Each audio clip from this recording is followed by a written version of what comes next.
The sky above Hive La Crema 9 carried the weight of incense and ash. In the cathedral's upper galleries, servo skulls drifted through smoke thick enough to choke prayers before they reached the vaulted ceiling.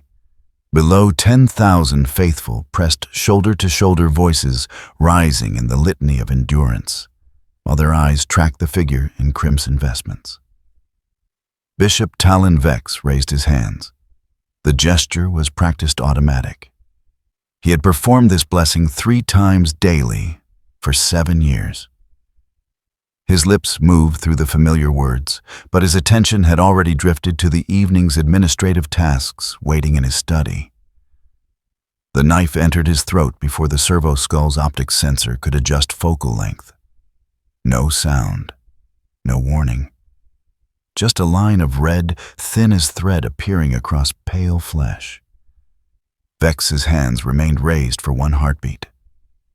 2. On the third, gravity claimed him. He fell forward into the smoke. The congregation kept singing. 13 seconds. That was how long the Vox network went silent. Long enough for monitoring stations to register the anomaly. Long enough for security servitors to query their connection protocols. Not long enough for anyone to understand what had happened before the system synchronized again, humming their mechanical hymns as though nothing had interrupted the sacred routine. In the tech alcove above the main nave, Arbitrator Kesh watched 3 data screens flicker and restore. His hand moved toward the alert stud, then hesitated. The feeds showed normal operation. Congregation still chanting. Servo skulls maintaining patrol patterns. Even the biomonitor on Bishop Vex registered continued function for another 8 seconds before flatline. Kesh's finger hovered. The protocols were clear. Any anomaly required immediate escalation. But the anomaly had already passed. The screens showed nothing to report except a brief technical fluctuation. The kind that happened twice a week in a hive this old. This overloaded with ancient systems and newer patches that never quite meshed. He lowered his hand. Below, in the incense-thick air, a man with silver hair moved through the crowd. His robes bore the mark of minor clergy, the kind seen everywhere and noticed nowhere. His face carried an expression of gentle attention, as though listening to the prayers with genuine interest. When he smiled, it was the smallest curve of lips, barely there at all. The smile never reached his eyes. Those remained closed, or nearly so, just narrow slits, suggesting he found something quietly amusing in the hymn or the smoke or the bishop's blood, cooling on marble 3 levels above. No one looked at him twice. He walked toward the main doors with unhurried steps, letting the flow of exiting faithful carry him forward. At the threshold he paused. Not for long. Just enough to tilt his head as though considering whether he'd forgotten something. Then he stepped into the hive's eternal twilight and was gone. In the tech alcove, Arbitrator. Kesh finished his incident log. Vox fluctuation sector 7 duration 13 seconds. No response required. He sealed the file and watched it upload to the central archive where it would join 10,000 similar non-events from the past month alone. The file never reached the archive. Somewhere in the layered protocols of the administratum, a subroutine triggered. The incident log redirected, stamped, sealed. The new designation read, Inquisitorial Review Pending. Kesh received a single-line message on his personal Vox. The incident does not exist. Do not pursue further inquiry. He stared at the words for 5 full seconds. Then he deleted the message, cleared his station logs, and requested immediate reassignment to perimeter duty. In the lower city, 3 kilometers from the cathedral, a data servitor's cortex registered an unusual access pattern in the sealed archives. The machine intelligence processed this information according to its programming log timestamp file reference. Then it forgot. Not metaphorically. The specific neural pathway that held the observation dissolved, overwritten by routine maintenance cycles that had been scheduled for this exact moment. On Crema 9 in the year 759 of the 41st millennium, a bishop died during evening prayer. The congregation mourned. The ecclesiarchy appointed a replacement within 6 hours. Security reviewed the feeds and found nothing actionable. Life continued as it always had, grinding forward under the weight of faith and industry and the 10 billion souls packed into rock-crete towers that scraped a sky they would never touch. And in a way, that was true. Nothing had happened. The man with silver hair and eyes like closed doors walked the lower hive's maintenance corridors where the air tasted of rust and old machinery. He carried no weapon visible to the eye. His hands remained empty, relaxed at his sides. Behind him in databanks, he would never see his name did not exist. His entry into the hive had left no record. His exit would leave none either. He was a knife that cut without being seen. He was useful. And somewhere in the sealed chambers of the Inquisition, someone who understood the value of such tools watched reports that officially did not exist and smiled a different kind of smile entirely. N. Cold open. Word, count 879 words. The interrogation chamber existed in a space that had no official designation. 3 levels below the administratum's sub-basement archives, past corridors that appeared on no schematic, it waited in silence, broken only by the hum of ancient ventilation systems. Inquisitor Val did not sit. He stood at the room's center, hands clasped behind his back, studying the man who had killed Bishop Vex with the same detached interest one might apply to examining a malfunctioning servitor. The silver-haired man sat with perfect stillness. His wrists bore no restraints. The chair itself was not bolted to the floor. Every detail of the scene suggested casualness, even courtesy. Val knew better. "You have a name," Val said. Not a question, a statement of fact requiring confirmation. The man's eyes remained half-closed, that perpetual near smile playing at the corners of his mouth. "Several. Which would you prefer?" "The one that matters." "Then you'll be disappointed." The voice carried no accent Val could place. Smooth, quiet, utterly unremarkable. "Names that matter are the ones people remember. I specialize in being forgotten." Val walked a slow circle around the chair. His boot struck rockcrete with measured rhythm. 3 months ago, an administratum clerk named Porvin sold transit documents to a suspected cult cell. He died in his sleep. Natural causes, the Medici report claimed. Heart failure. Hearts do fail. 2 months ago, a logistics overseer named Helt diverted 17 shipments of Imperial Guard supplies to black market contacts. He fell from a transit platform during morning rush. Witnesses reported he simply stepped forward into empty air. Careless. 6 weeks ago, a minor noble with ties to several off-world merchant consortiums died during a private dinner. Choking. His guests attempted intervention. The Medici found nothing lodged in his throat. The silver-haired man said nothing. The smile remained unchanged. Val stopped his pacing. He stood directly in front of the chair, now looking down at the seated figure. Each death was investigated. Each investigation found nothing suspicious, no evidence of foul play, no witnesses to contradictory events, just unfortunate accidents and natural causes.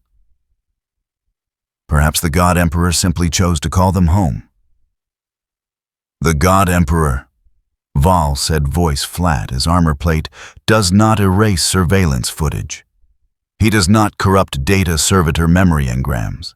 He does not overwrite security logs with fabricated timestamps." For the first time, something shifted in the silver-haired man's expression. Not the smile, That remained. But his eyes opened slightly, just enough to show a glint of something sharp beneath the lazy curve of his eyelids. "You tested me," the man said. "I did. 3 kills, 3 perfect executions, 3 incidents the Imperium will never acknowledge happened." The man tilted his head. "And now you bring me here alone to a room with no guards and no witnesses. Either you're remarkably confident inquisitor, or remarkably desperate." "Both." Vol reached into his coat and withdrew a small case. He opened it with precise movements, revealing a rosette marked with the seal of the Ordo Hereticus. Next to it lay documents bearing ecclesiastical stamps and a vial containing fine dust that seemed to absorb light rather than reflect it. The silver-haired man's gaze tracked to the vial. His smile thinned. "Pariah dust," Vol said. "Harvested from specimens that should not exist. Material that creates silence where the warp would otherwise whisper." He set the case on a small table that had not been visible a moment before. "You'll need it." "Will I?" Cardinal Exarch Halbrecht leads the Cathedral of Illuminated Grace in Hive Tertius. 7 million faithful attend his sermons. His words heal the sick. His touch grants visions. In the past year, conversions to his particular interpretation of the Imperial Creed have increased 400%. Miracles happen. Miracles do not show warp resonance patterns when scanned by properly calibrated Auspex equipment. Val's voice carried the weight of absolute certainty. Halbrecht is touched. Whether he knows it or not is irrelevant. He has become a vector for something that should not be allowed to spread. The silver-haired man leaned back in the chair. "You want him dead. I want him neutralized. I want the source of his power located and contained. I want this done without alerting his followers, without sparking riots, and without leaving evidence that the Inquisition was involved." Vol picked up the rosette. "You will infiltrate his inner circle. You will identify the locus of corruption. You will eliminate it. And if I refuse..." Vol's expression did not change. He reached into his coat again and produced a different object. Small cylindrical crowned with a needle so fine it seemed to drink light the same way the pariah dust did. The silver-haired man's eyes opened fully for the first time. Just for a moment. Just long enough to show he understood exactly what he was looking at. "May I?" Vol gestured toward the man's chest. Silence stretched between them. Not the comfortable quiet of before. This was the silence of weapons being drawn, of decisions being weighed on scales that would not balance fairly no matter which side tipped. The silver-haired man spread his hands in a gesture that might have been acceptance or simply acknowledgement of inevitability. "You're going to anyway." Vol stepped forward. The needle moved with practiced precision, sliding between the 4th and 5th ribs on the left side, angling toward the sternum.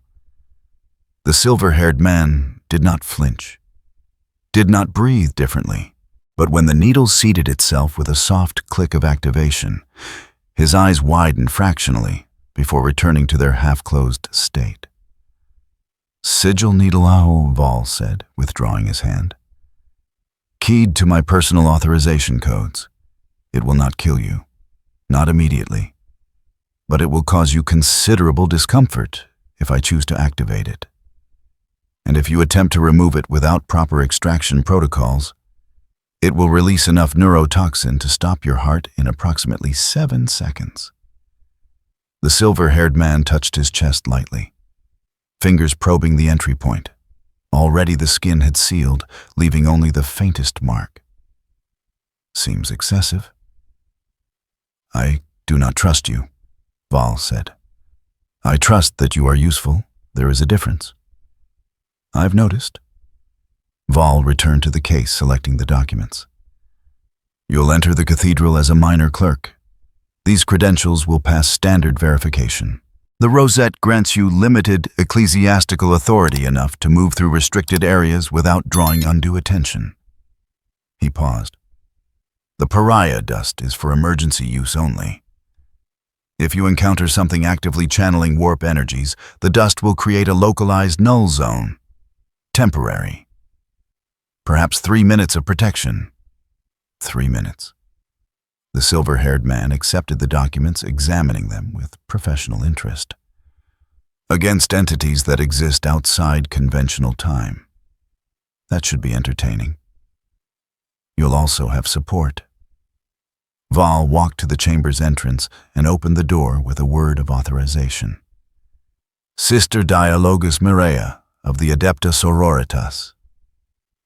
The woman who entered wore robes the color of aged parchment. She was younger than her bearing suggested, her face carrying the kind of stillness that came from years of disciplined contemplation. She carried a leather-bound tome under one arm and a data slate in the other hand. Her eyes found the silver-haired man immediately. She studied him for 3 full seconds before speaking. There's a gap, she said. Val raised one eyebrow. Explain. In the documentation. The credentials are perfect. The seals are authentic. The authorization chains trace back through proper channels. Mireia's gaze never left the silver-haired man. But reading them feels like reading a ledger with missing entries. The numbers add up, but something was subtracted to make them balance. The silver-haired man smiled. This time it reached his eyes, though not in any way that suggested warmth. I like her. Sister Mireia specializes in liturgical analysis, Val said. She can identify corrupted prayer texts by their rhythm patterns. She can trace heretical doctrine to its source by analyzing word choice and grammatical structure. She will accompany you as part of the ecclesiastical inspection team. Will she? The silver-haired man looked at Mireia with open curiosity. And what does the sister think of being assigned to work with a gap in the ledger? Mireia set her tome down on the table next to the case. When she spoke, her voice carried no judgment, only observation. I think that the Inquisitor has deemed you necessary. I think that necessity often wears a face we would prefer not to see. And I think that if you truly were empty space, I would not be able to look at you and feel this uneasy. Ah. The silver-haired man's smile widened fractionally. An honest woman. How refreshing. Honesty is not refreshing, Mireia said. It's required. In this work lies compound until the structure collapses. I have no interest in being buried in rubble because someone chose convenience over truth. Val clasped his hands behind his back again. You will work together. Sister Mireia will handle the liturgical aspects of the investigation. She will identify patterns of corruption in Halbrecht's sermons. She will guide you to locations of spiritual significance within the cathedral complex. And I, the silver-haired man said, will handle the messy parts. You will handle what is necessary. Val's tone made it clear this was not a discussion. The cardinal must not be martyred. If he dies in a way his followers can interpret as persecution, we create exactly the kind of religious fervor we're trying to prevent. His death must appear natural, a tragedy perhaps, or better yet, evidence of his own corruption made manifest. The silver-haired man stood movements fluid and unhurried. You want me to make him reveal himself? I want you to create the circumstances under which revelation becomes inevitable. Val produced a data chip and held it out. This contains detailed intelligence on the cathedral's layout, guard rotations, and known associates of the cardinal. Memorize it. Then, destroy it. The chip disappeared into the silver-haired man's palm. Anything else? Val reached to his belt and activated a small device. The silver-haired man's eyes widened again this time, accompanied by a sharp intake of breath. His hand moved to his chest, fingers splaying over the location of the sigil needle. The pain lasted 3 seconds. When it ended, the silver-haired man straightened slowly. His expression had not changed significantly, but a thin sheen of sweat now marked his forehead. The smile remained, though perhaps it had frozen in place rather than maintained itself naturally.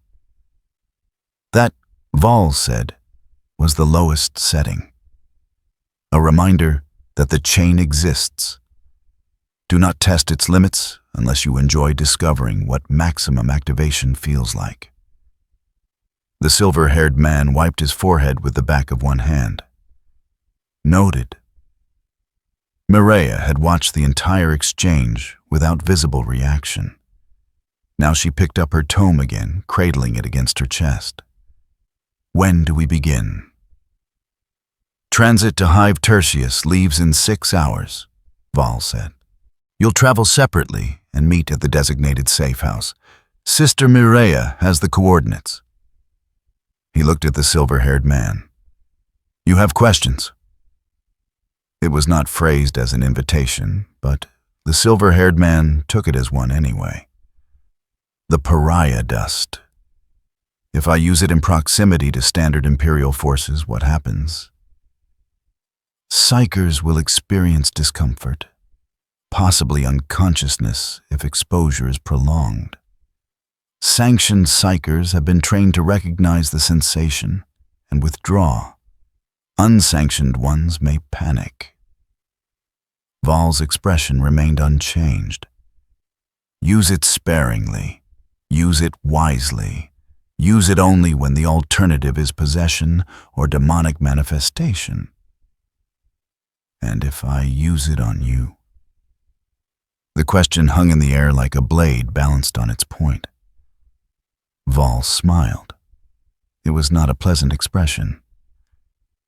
Then you will discover that I have contingencies for contingencies, and the sigil needle is the least of them.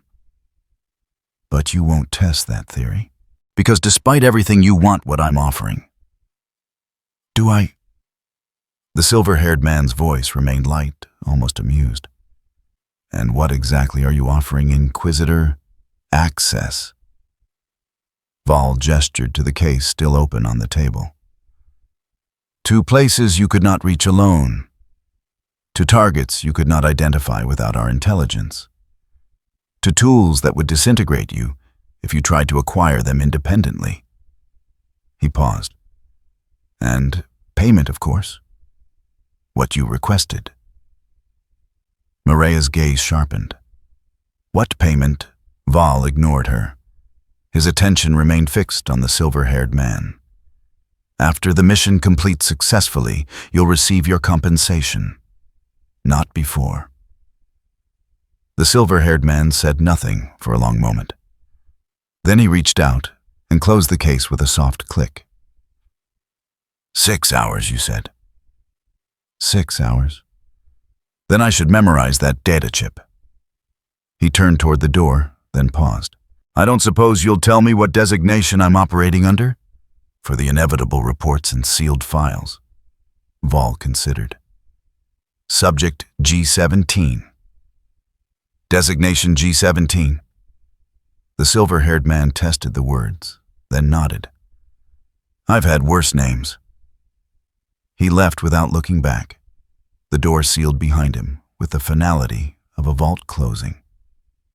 Mireia waited until his footsteps had faded completely before speaking. You don't trust him. I don't trust anyone. Val deactivated the pain leash remote and returned it to his belt. But I trust his self-interest. He wants something badly enough to accept being chained. That makes him predictable. Does it? Mireya's fingers traced the edge of her tome. I've read about men like that. In the old texts, the ones who smile while being bound. They're either broken beyond repair, or they're planning something that requires chains to accomplish. Then it's fortunate, Val said, that we'll be watching him very carefully. Will we? Mireya looked at the door. Because I felt like I was watching empty space trying to convince me it had substance. And I'm not certain which interpretation troubles me more. Val had no answer for that. He simply gestured toward the exit. 6 hours, sister. Prepare accordingly. Mireya left without further comment. Alone in the chamber, Val stood in silence for a full minute. Then he activated his personal Vox. Subject G17 is deployed. Begin monitoring protocols. Authorization Ash Quietus remains in effect until mission completion or termination. He paused. And prepare contingency responses. All of them. The Vox clicked acknowledgement. Val looked at the empty chair where the silver-haired man had sat. A gap in the ledger Mireya had called him. An absence that demanded attention through the very act of not existing. Perhaps she was right to be troubled. But troubled or not, the work continued. It always did. In the 41st millennium, there was no room for comfort, only duty. And sometimes duty required tools that cut in ways you could not predict. Val left the chamber. The lights shut off behind him automatically, leaving the space in darkness. In that darkness so faint, it might have been imagination. Something that resembled a smile lingered for a moment longer than it should have. Then it too was gone. End. Chapter 1. Word count 2847 words. Hive Tertius smelled different from Lacrima. The incense here carried notes of imported myrrh, expensive enough that only the upper spires could afford it. The smoke drifted through streets wide enough for 3 cargo haulers to pass side by side, a luxury incomprehensible to those who lived in the crushing press of lower hive warrens. The Cathedral of Illuminated Grace dominated the central plaza. Its spires rose high enough to pierce the pollution layer, their tips gleaming with what the faithful called divine radiance, and the practical called carefully maintained electroplating. The man who was now designated G17 stood among the mourning crowd, dressed in the drab robes of minor clergy. The credentials in his pocket identified him as Scribe Tertius Len, assigned to assist with liturgical documentation. No one looked at him twice. No one ever did. He watched the faithful stream through the cathedral's main entrance. Old and young, rich merchants in fine fabrics, and factory workers still carrying the chemical stains of their labor. All of them wore the same expression, anticipation, mixed with desperate hope. They had come to witness a miracle. Inside the cathedral's nave could hold 15,000 standing worshippers. Today it held 20,000 packed so tightly that movement became collective, a single organism breathing in synchronized rhythm. Servo skulls drifted overhead in precise patrol patterns, their optics recording everything for later review by the ecclesiastical authorities. G17 moved through the crowd with practiced efficiency. Not pushing, not forcing, simply finding the spaces between bodies and flowing through them like water through stone. He positioned himself 3 rows from the pulpit, close enough to observe details, but far enough back to avoid drawing notice from the cardinal's personal guard. The choir began. Their voices rose in perfect harmony, a hymn praising the God Emperor's eternal vigilance. The acoustics of the cathedral transformed sound into something physical. Pressure waves that pressed against the chest and made the heart synchronize to the rhythm. G17 felt it. The precision, the careful construction of each note, each pause, each moment of silence between verses.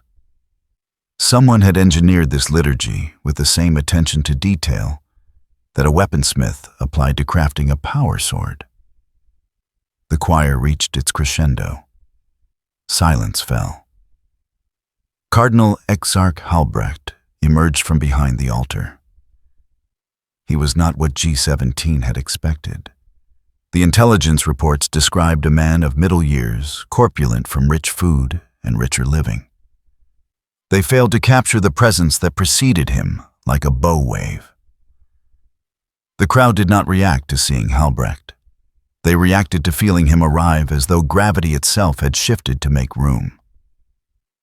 Halbrecht raised his hands. The gesture was benediction and command in equal measure.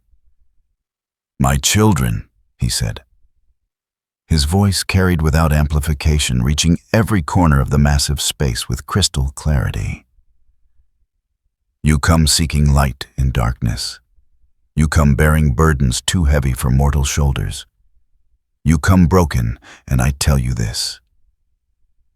He paused, and the silence stretched until it became almost painful. "The God Emperor does not make mistakes. Your suffering is not punishment. It is preparation." The crowd swayed. Not dramatically, just a subtle shift in weight, thousands of people moving in unconscious unison.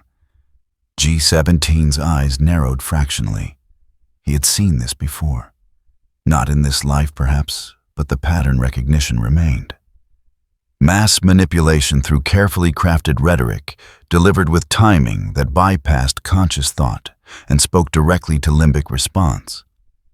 But there was something else, a quality to the Cardinal's voice that the intelligence reports could not have captured because they were written by people who had not stood in this space, breathing this air, feeling the words as physical sensation. Halbrecht was not just speaking, he was channeling. The sermon continued. Halbrecht spoke of redemption through suffering, of glory earned through sacrifice, of the God Emperor's infinite mercy, balanced against his infinite wrath. Standard ecclesiarchy doctrine delivered with standard rhetorical flourishes. Except for the words beneath the words, G17 caught them. Fragments of something else woven into the liturgy like thread through fabric. A phrase repeated with subtle variation, a cadence that did not match high Gothic grammar, a rhythm that suggested meaning beyond the literal text. The crowd heard only the surface. They wept and prayed and clutched at holy symbols while Halbrecht's voice washed over them in waves of controlled emotion. G17 heard the foundation, the structure underneath, the thing that made this sermon more than oratory. It was beautiful in the way a trap is beautiful. Perfect construction serving perfect function. The sermon reached its conclusion. Halbrecht descended from the pulpit and began moving through the crowd, touching shoulders, pressing palms to foreheads in ritual blessing. People fell to their knees. Some wept openly. Others simply stood in silent awe as the cardinal passed. G17 remained perfectly still as Halbrecht approached his section. He kept his breathing steady, his expression appropriately reverent, his body language identical to the dozens of minor clergy scattered throughout the congregation. Halbrecht's path took him directly past G17's position. Their eyes met for less than a second. Halbrecht's gaze moved on, without pause, finding nothing worth noting in another anonymous face among thousands. His hand came to rest on G17's shoulder in casual benediction. "The Emperor's light finds you, child. And his mercy sustains me, Eminence." The response was automatic, rehearsed perfect. Halbrecht's hand lingered for one heartbeat longer than necessary. Then he moved on, continuing his progress through the faithful.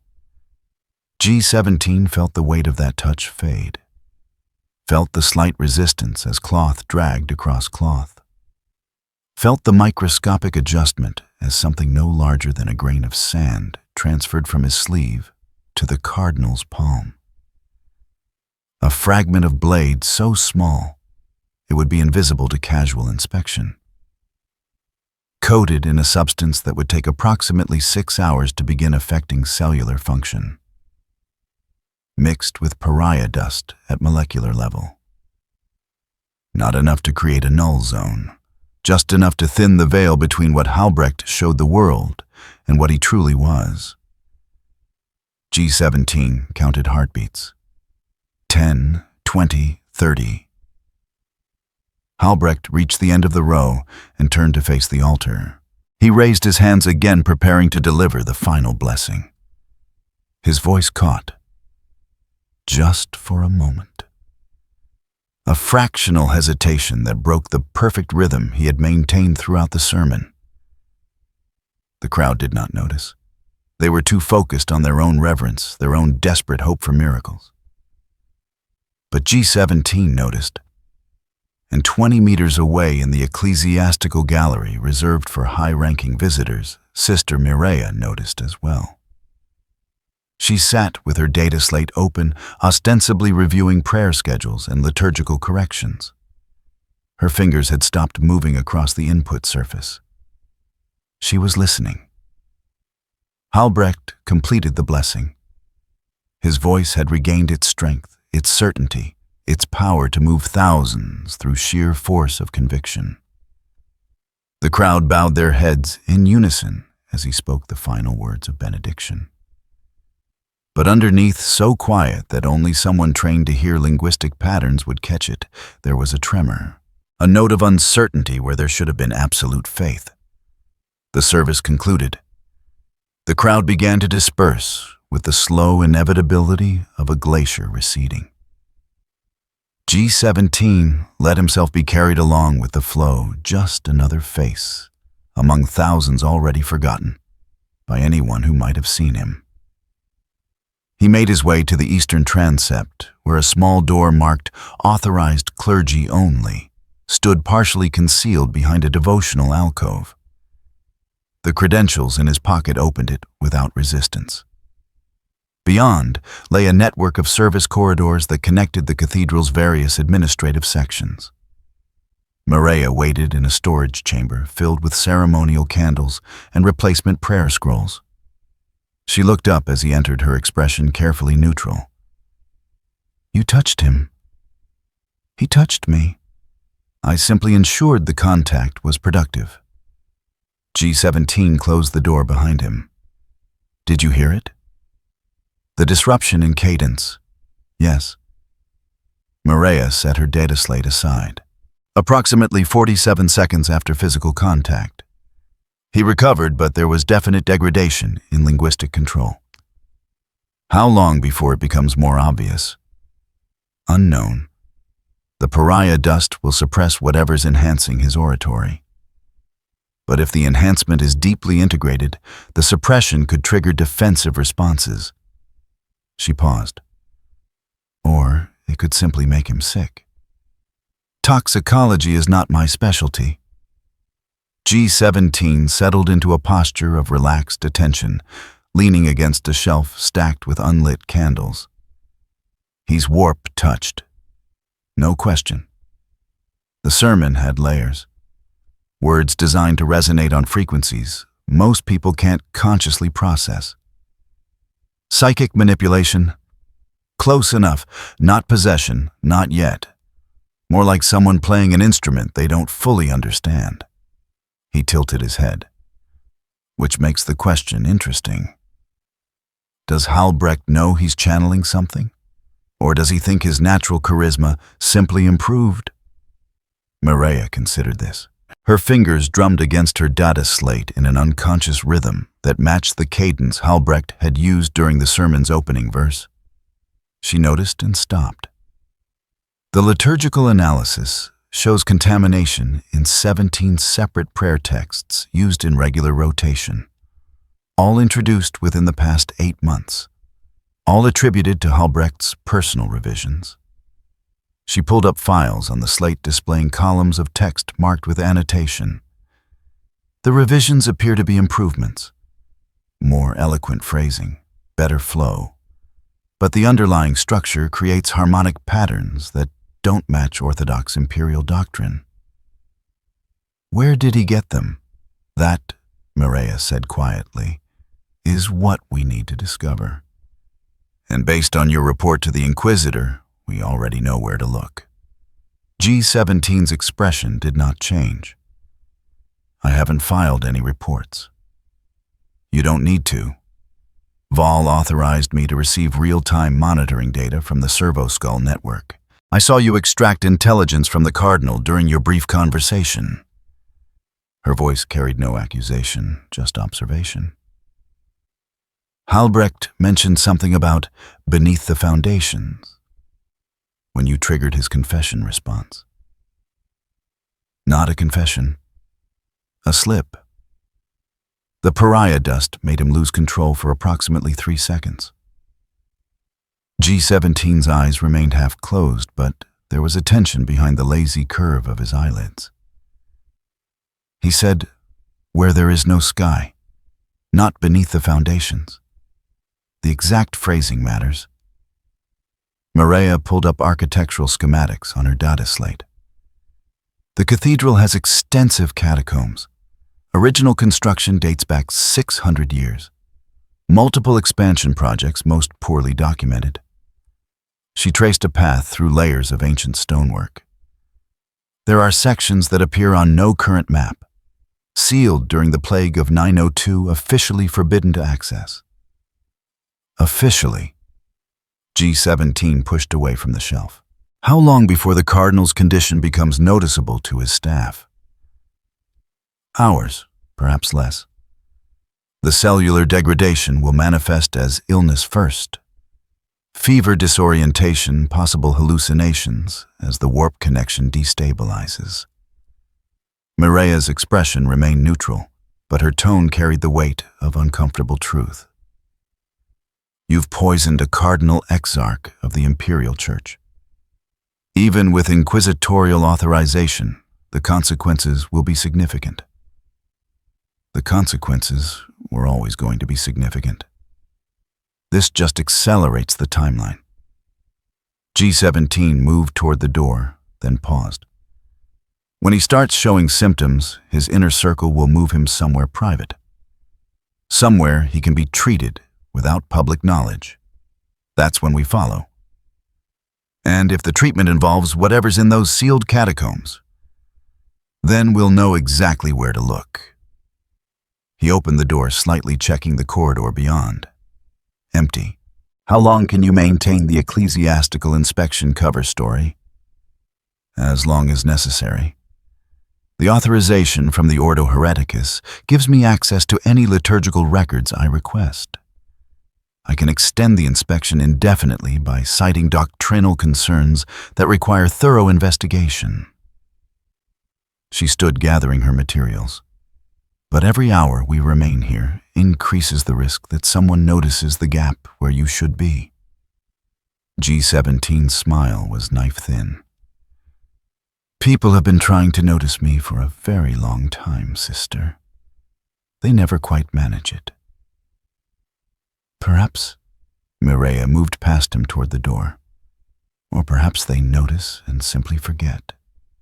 Which would be worse, I think. Being invisible or being so forgettable that memory itself refuses to hold you. She left before he could respond. Her footsteps faded into the distant hum of the cathedral's eternal activity. G17 stood alone in the storage chamber for a long moment. Then he reached inside his robe and touched the place where Vol's sigil needle rested beneath skin and muscle, a constant reminder of chains, both literal and metaphorical. The pain had faded to a dull ache, manageable, ignorable with practice. He would need that practice in the hours ahead. Somewhere above in the Cardinal's private chambers, Halbrecht would be feeling the first effects of cellular disruption. A slight tremor in his hands, a warmth spreading through his chest that had nothing to do with divine grace. The beginning of an unraveling that would lead him to seek answers in the only place he had ever found them. Below. where there is no sky. G17 left the storage chamber. The corridor swallowed him like water closing over a stone. By the time anyone thought to wonder if a scribe Tertius Len had been present during morning service, the answer would be uncertain enough that the question itself would seem pointless. And in the darkness beneath the cathedral of illuminated grace, something that had been waiting in patient hunger felt a familiar presence begin to descend. Not the cardinal. Not yet. Something else. Something new. Something that tasted of silence where there should have been screaming. In the catacombs, the thing that had no name, except the one spoken in forbidden tongues, began to prepare. The knife was coming, and it was smiling. And Chapter 2.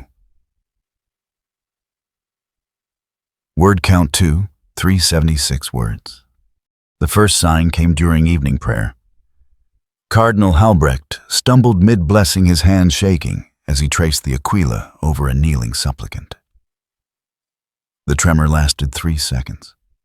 His attendants noticed, but said nothing, trained by years of ecclesiastical protocol to ignore anything that might embarrass their superior. By complaint, the fever had set in. Sister Maria stood in the gallery overlooking the cardinal's private chapel data slate in hand, recording the degradation with clinical precision. Halbrecht's voice cracked twice during the third verse of the Hymn of Illumination.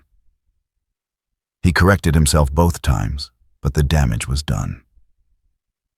3 of his inner circle exchanged glances. Silent. Concerned. The cellular poison was working faster than expected. G17 had explained the mechanism during their brief meeting in the archives. The blade fragment would dissolve slowly, releasing compounds that disrupted normal metabolic function. Not enough to kill, just enough to make the body turn against itself in slow increments. The pariah dust was the elegant part. Mixed at molecular level with the toxin, it created interference patterns in whatever warp resonance Halbrecht channeled. Like static in a Vox transmission, slowly building until the signal became unintelligible. Maria watched Halbrecht dismiss his attendants with a wave that looked more like a spasm. He remained kneeling before the altar after they left, head-bowed, lips moving in prayer, too quiet to hear. She activated her Vox speed. Subject is alone. Condition deteriorating as projected. G17's voice came back flat and unhurried. How long before he moves? Minutes. He'll seek treatment before the symptoms become public. Maria zoomed her visual augmetics, studying the cardinal's posture. He's afraid. Good. Fear makes people predictable. Does it? Maria kept her tone neutral. Or does it make them dangerous? No response. The Vox link remained open, but silent. Halbrecht rose. His movements were stiff, controlled, the kind of deliberate care that suggested each motion required conscious effort. He walked to the altar's eastern side and pressed his hand against a section of carved stonework that appeared identical to every other section. Something clicked.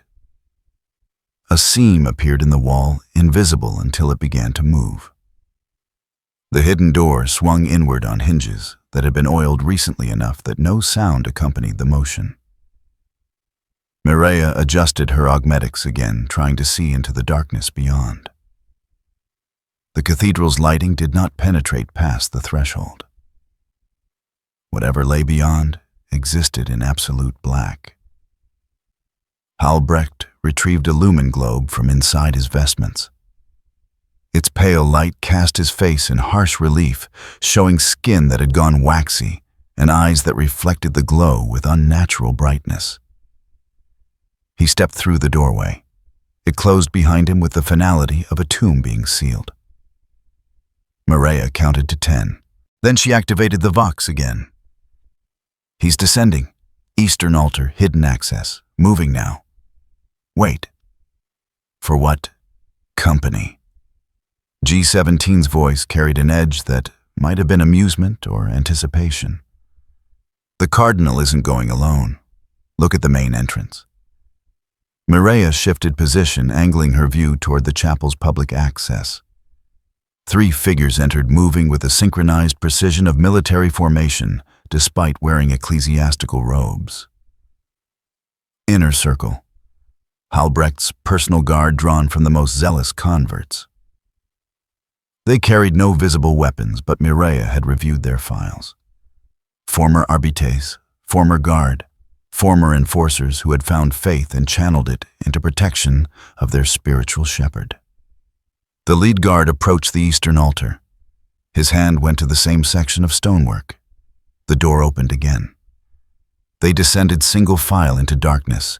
Mireia was already moving. She left the gallery through a maintenance passage, descended 3 levels using service stairs, and emerged in a corridor that ran parallel to the Cardinal's private wing. G17 waited in an alcove barely visible despite standing 3 meters away.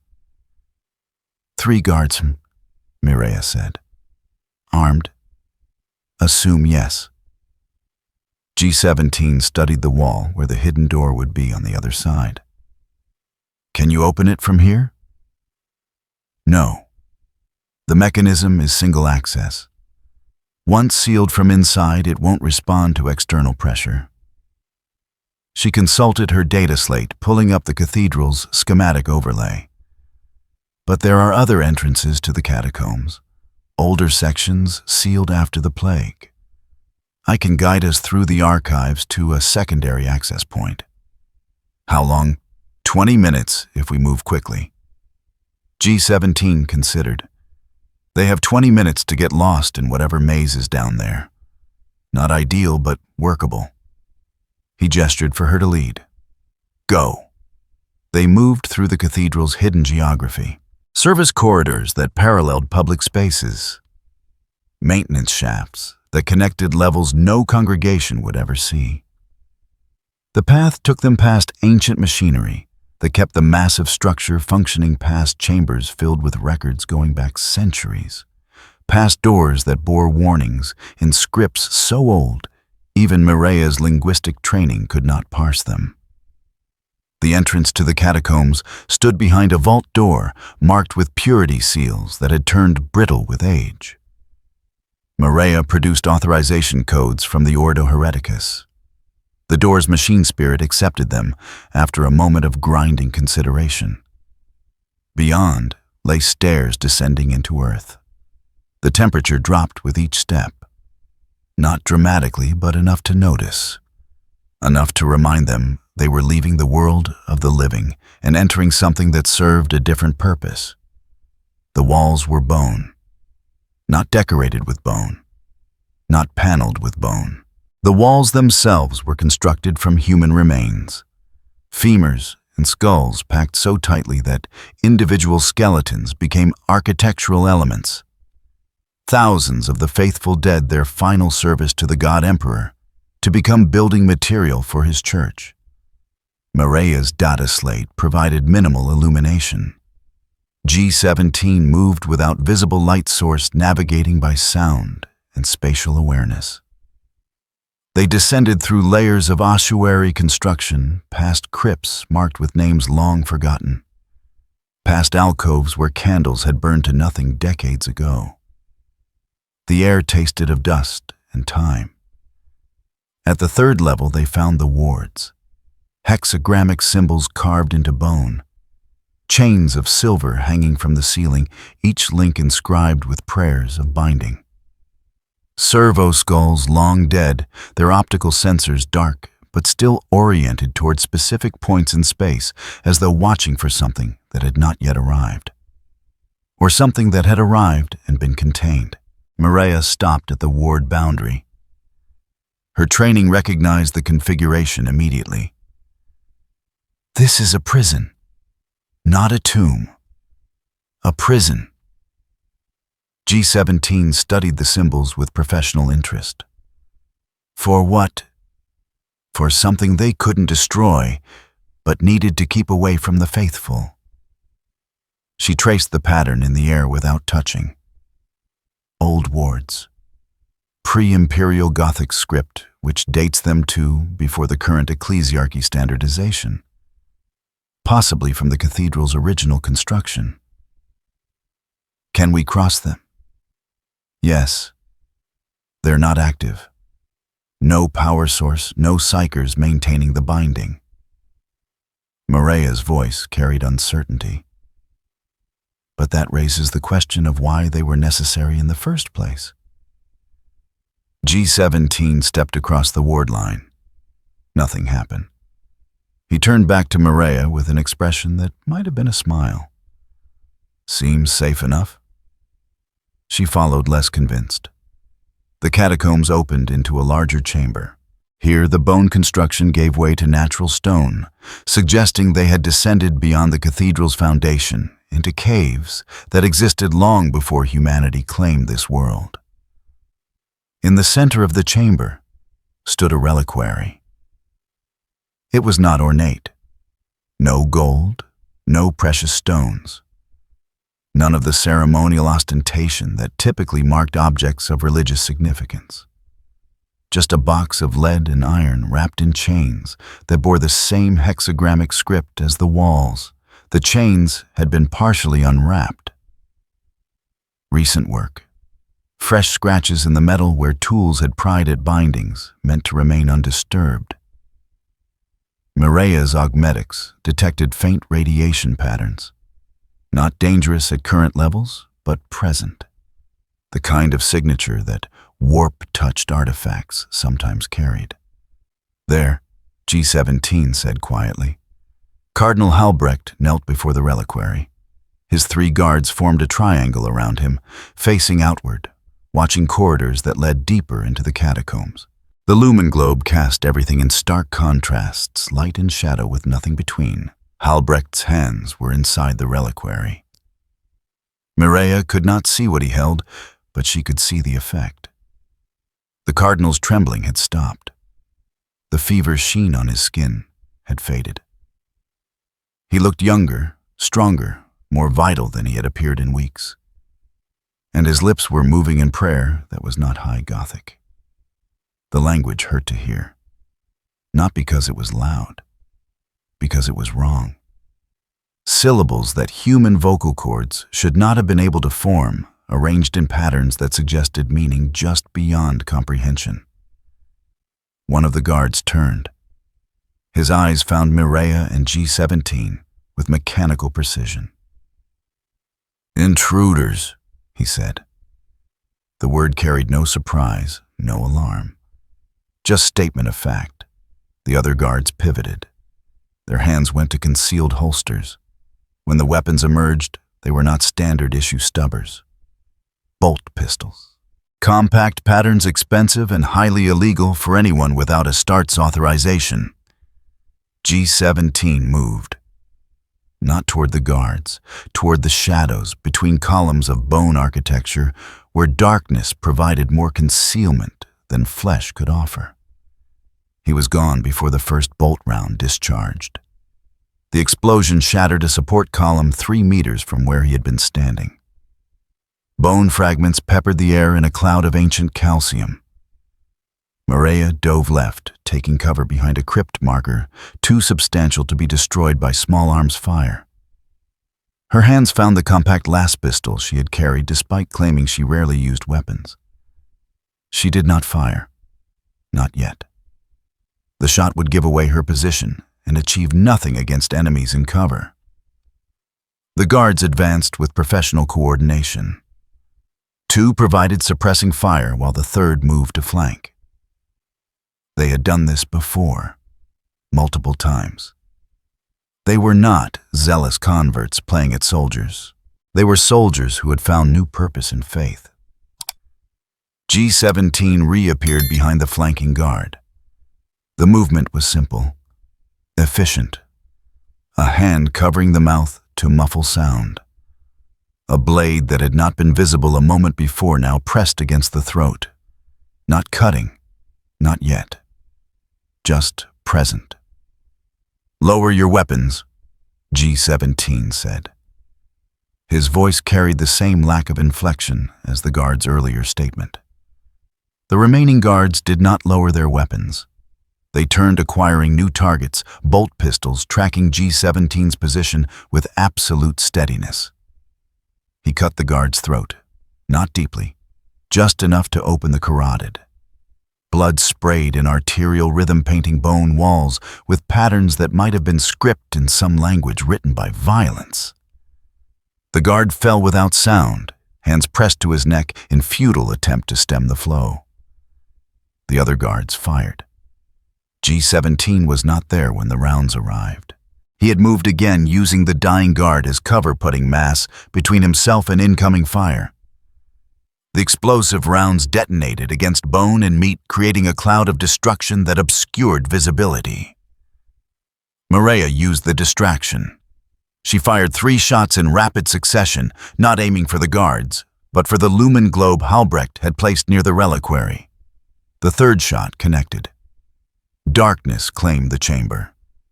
In that darkness, something laughed. Not Halbrecht, not the guards, not G-17 or Maria. Something else. Something that had been waiting in patient hunger for exactly this moment when barriers weakened and attention focused elsewhere. The temperature dropped 10 degrees in as many seconds. Maria's augmetics switched to thermal imaging. She saw the guards' heat signatures, saw G-17 moving between them like a ghost with just enough substance to kill. But she also saw something else. A cold spot near the reliquary. Not absence of heat. Active cold pulling warmth from the surrounding air. The thing in the reliquary had been waking. Now, with chains broken and attention divided, it was awake. Halbrecht screamed. Not in pain, in ecstasy, in recognition of something he had been seeking without knowing what he sought. The guards stopped firing. They turned toward their cardinal, trained to protect him above all else, even survival. G-17 killed the 2nd guard while the man's attention was elsewhere. Quick, clinical. A thrust between ribs that found the heart on the 1st attempt. The 3rd guard managed to fire. The bolt round caught G-17's shoulders, spinning him halfway around. He kept moving, using momentum to carry the rotation into a strike that took the guard in the throat. All 3 guards down in less than 20 seconds. Maria emerged from cover, last pistol raised, targeting the cold spot near the reliquary. "Get away from it!" Halbrecht did not respond. His hands were still inside the lead box, clutching something that leaked darkness the way wounds leak blood. G-17 straightened. His left arm hung at an awkward angle, blood soaking through robes that had been unremarkable gray and were now distinctly crimson. He showed no sign of pain, just irritation at the inconvenience. "Sister," he said quietly, "I need the pariah dust. Now." Maria tossed him the vial. He caught it left-handed, a motion that should have been impossible with the damage his shoulder had sustained. The cold spot was growing, spreading, reaching. G-17 opened the vial and poured the contents onto his blade. The dust clung to metal with unnatural adhesion, coating the edge in shadow that seemed to eat light. He walked toward Halbrecht. The cardinal looked up. His eyes were wrong. Not just wrong. Changed. The whites had darkened to gray. The irises reflected no light at all. "You cannot stop what has already begun," Halbrecht said. The voice was his, but layered with something else. Something vast and patient and infinitely amused. "The seal was breaking long before you arrived. I simply hastened the inevitable." "Probably true," G-17 agreed. He raised the blade. "But inevitability can be postponed." He struck. Not at Halbrecht, at the reliquary itself. The blade sank into lead and iron pariah dust, spreading through the structure like infection. Where it touched the warp resonance, died. Where it killed the resonance, the thing inside the box lost cohesion. The scream that followed was not sound. It was pressure. Reality buckling under strain, it was never meant to bear. Maria felt blood running from her ears. She stumbled trying to maintain balance, while her inner ear stopped functioning properly.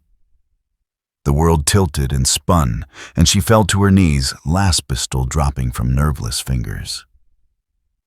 G17 stood in the center of the maelstrom. His blade remained buried in the reliquary hand, locked around the hilt, every muscle straining to keep the weapon embedded, while forces that existed outside conventional physics tried to remove it. The cold spread, then stopped, then began to recede. The scream faded to whimper. The whimper faded to silence. Halbrecht collapsed. His hands came out of the reliquary, empty, clutching air where something terrible had been a moment before. The darkness withdrew into the box. Not willingly. Inch by inch pulled back by forces that G17's pariah dust blade had anchored in place. It took 3 minutes. When it was over, the chamber was silent except for labored breathing and the slow drip of blood on stone. G17 withdrew his blade. The pariah dust had burned away, leaving nothing but clean metal. He staggered slightly, then caught himself. His left arm hung useless shoulder, a mass of torn tissue and shattered bone. He looked at it with mild annoyance. Inconvenient. Mireia had recovered enough to stand. Her ears still rang, but the pressure had faded. She retrieved her last pistol and checked Halbrecht's pulse. Weak, but present. He's alive. For now. G17 sheathed his blade one-handed. The dust burned out whatever was enhancing him. He'll live, but he won't be performing miracles anymore. What was in the reliquary? Something that should have stayed sealed. He turned toward the exit. We need to leave. Now. The guards are dead, along with any witnesses who might explain what happened here. G17's voice was flat. Which means, in approximately 10 minutes, someone will notice 3 guards and a cardinal are missing. In 15 minutes, they'll start searching. In 20, they'll find this chamber. Mireia looked at the bodies, at the broken reliquary, at the evidence of violence that could not be explained away as natural causes or unfortunate accidents. Val will handle the narrative, G17 continued. But we can't be here when it starts. Move. They ascended through bone corridors, past inactive wards, past chambers that had witnessed centuries of silent vigil. Behind them, Halbrecht lay unconscious beside the thing he had tried to awaken.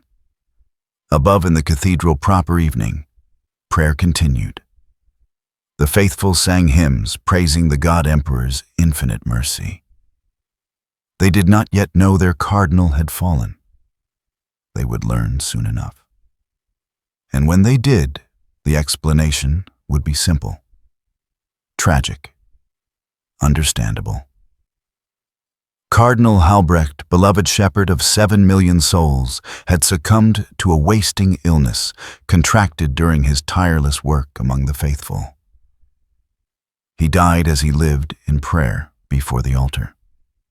The Inquisition would investigate rumors of heresy, but find nothing actionable. The sealed catacombs would be sealed again this time, with better wards and stricter protocols. Life would continue. In the darkness beneath the cathedral, something that had almost escaped remained trapped, weakened, contained, but not destroyed. It could wait. It had waited before. And in time, another cardinal would come seeking answers in places where questions should not be asked. The pattern would repeat. It always did. End. Chapter 3. Word, count 3, 247 words. The medici chambers smelled of counterseptic and desperation. G17 sat on a steel examination table, while Mireia worked on his shoulder with tools meant for routine injuries, not bolt-round trauma. Her hands were steady despite the scale of damage. Former hospitaler training she had mentioned once. Knowledge that never fully left, even after transferring to the Dialogus order. "The bone is shattered in 3 places," she said, probing the wound with instruments that clicked against fragments. "Muscle tissue destroyed across a 10-centimeter radius. You should be unconscious from shock." "Should I?" G17 watched her work with detached interest, as though observing someone else's surgery. "Yes." She extracted a piece of shrapnel, dropping it into a metal dish with a sharp clink. "You should also be screaming. The analgesics I administered are insufficient for this level of trauma. Pain is information. Screaming wastes breath." He tilted his head, studying her expression. "Does it bother you that I don't react the way you expect?" Mireia paused. Her hands remained steady, but something in her posture shifted. "It concerns me. Pain exists for a reason. Ignoring it completely suggests either neurological damage or psychological conditioning that extends beyond normal human parameters. Perhaps I'm not operating within normal human parameters." "That," she said quietly, "is what concerns me." She returned to her work, cleaning the wound with practiced efficiency. The bolt round had done exactly what it was designed to do, entering as a solid projectile and detonating inside the target. That G17 retained use of his arm at all was miraculous. That he retained consciousness was impossible. And yet, the vox bead in her ear crackled. Val's voice emerged, distorted by encryption protocols. "Status report." Mireia activated her response. "Cardinal Halbrecht is in critical condition. Official story is wasting illness. His inner circle has been neutralized. The reliquary remains sealed, reinforced wards in place. And subject G17? Functional, injured but mobile." She glanced at the man on the table. He completed the primary objective. The secondary objective remains. Val's tone carried no satisfaction, no relief. Just the cold assessment of ongoing operations. Halbrecht was a symptom. The source must be identified and extracted. G17 leaned forward slightly, addressing the vox directly. "The reliquary." Silence. Then, "Explain." What Halbrecht was channeling came from inside that lead box. Warp-touched artifact, probably old Night Era based on the containment protocols. "Your intelligence was incomplete, Inquisitor. You sent us to neutralize a corrupted cardinal. What we found was an active breach point barely contained by wards that should have been maintained, but weren't. Can it be destroyed?" "No." G17's voice remained flat. "Warp entities don't die when you kill their anchor points. They just lose cohesion and retreat. What's in that reliquary will remain there until someone opens it again. Which, given human nature and the Imperium's tendency to forget its own warnings, will eventually happen." More silence. Mireia could hear background noise through the Vox servo skull humming and data scrolls printing. Val processing, calculating, deciding. "Extract it," Val said finally. Mireia's hands stopped moving. "Inquisitor, the risk of is noted and accepted. If the artifact remains in place, it becomes a future problem. If we extract it, we control the problem." Val's logic was inexorable. "Subject G17 will retrieve the reliquary. You will ensure proper containment protocols during transport. I will arrange for secure storage in inquisitorial vaults where it can be studied under controlled conditions. G17 smiled. The expression was knife-thin and utterly genuine. Studied? Do you have objections? None. Just clarifying the narrative we're telling ourselves. He stood testing the range of motion in his damaged shoulder. Limited, but functional. When do you need this extraction completed? Before dawn. The cathedral will be in mourning after Halbrecht's death is announced. Security will be focused on crowd control and preventing riots. You'll have a window of approximately 3 hours. Sufficient. G17 reached for his robe, now cleaned of blood and repaired by efficiency Mireia could not explain. Sister Mireia, you'll remain here. This part requires a lighter touch than 2 people can provide. No. Mireia's voice carried absolute certainty. You're injured. Your effectiveness is compromised. You need support. What I need, G17 said quietly, is to not worry about collateral damage. What's in that reliquary reacts to attention. The more people watching it, the stronger it becomes. 1 person moving quickly has a better chance than 2 moving carefully. She wanted to argue. Every tactical assessment she had ever learned screamed that solo operations in hostile territory with compromised physical capability was suicide masquerading as strategy. But she had also seen him fight. Had watched him kill 3 armed guards in less time than it took most people to assess a threat. Had observed the way he moved through space as though friction and momentum were suggestions rather than laws. You won't return, she said. I might. But you're planning for the alternative.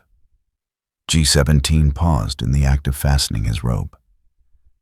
Sister, I've been planning for alternatives since the moment the Inquisitor inserted his leash.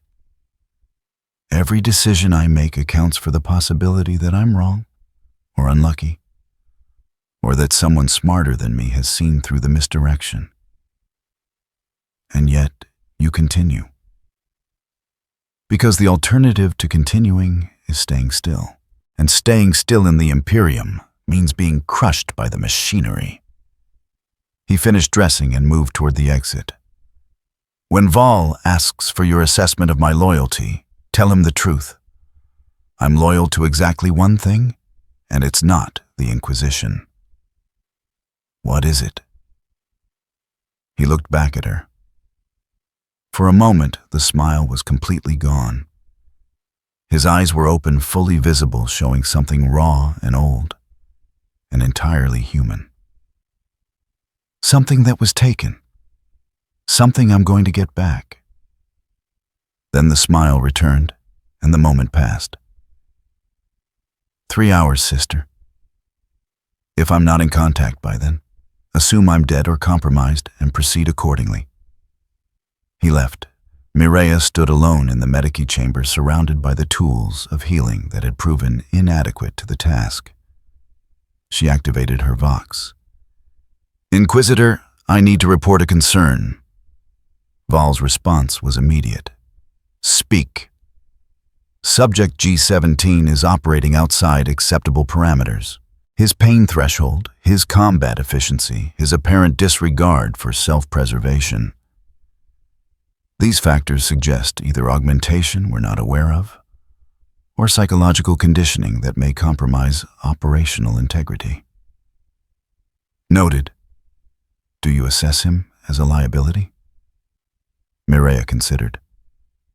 She thought about the way he had moved through the catacombs, the clinical precision of his kills, the complete absence of hesitation or moral conflict when violence became necessary. She thought about the look in his eyes when he mentioned something taken. No, she said finally. He's dangerous, possibly unstable, certainly not trustworthy in any conventional sense. But he's effective, and effectiveness may be the only metric that matters. Agreed. Continue monitoring. If he deviates from mission parameters, you have authorization to intervene. How? The question emerged before she could stop it. How exactly am I supposed to intervene against someone who can kill 3 armed guards in 20 seconds while suffering from bolt-round trauma? Carefully, Val ended the transmission. Maria looked at the blood-stained instruments, at the fragments of bone and metal she had extracted from G-17's shoulder. Evidence of injury that should have been crippling. He had walked away as though it were an inconvenience. She began to understand why the Inquisitor used chains. G-17 descended into the catacombs through the same hidden entrance they had used before. The cathedral above was in carefully orchestrated chaos, exactly as Val had predicted. Halbrecht's death had been announced during evening prayer. The faithful wept. The ecclesiarchy spoke of tragedy and divine will in equal measure. No one watched the sealed chambers beneath the foundations. The wards hummed with renewed power. Someone had reinforced them, probably tech priests working under inquisitorial authorization. Fresh hexagrammic symbols glowed with faint luminescence, replacing the old marks that had failed to contain what Halbrecht had awakened. G-17 studied the new wards with professional interest. They were good. Properly constructed, correctly aligned, powered by microgeneratoria that would maintain the binding for decades. They were also designed to keep things from getting out, not from getting in. He crossed the threshold. The wards registered his passage with a flicker of acknowledgement, then settled back into their patient vigil. The reliquary waited in the chamber where they had left it. The chains had been rewrapped, the lead casing reinforced with bands of blessed iron. Someone had taken his earlier interventions seriously. G-17 approached slowly. Not from caution, from consideration. The entity inside was quiescent now, its earlier attempt at manifestation thwarted by pariah dust and violence. But quiescence was not death. It remained aware, waiting. He knelt beside the reliquary and placed both hands on the lead surface. The metal was cold beyond what ambient temperature could explain. Cold that suggested active heat absorption, reality itself being drained to feed something that existed in opposition to existence.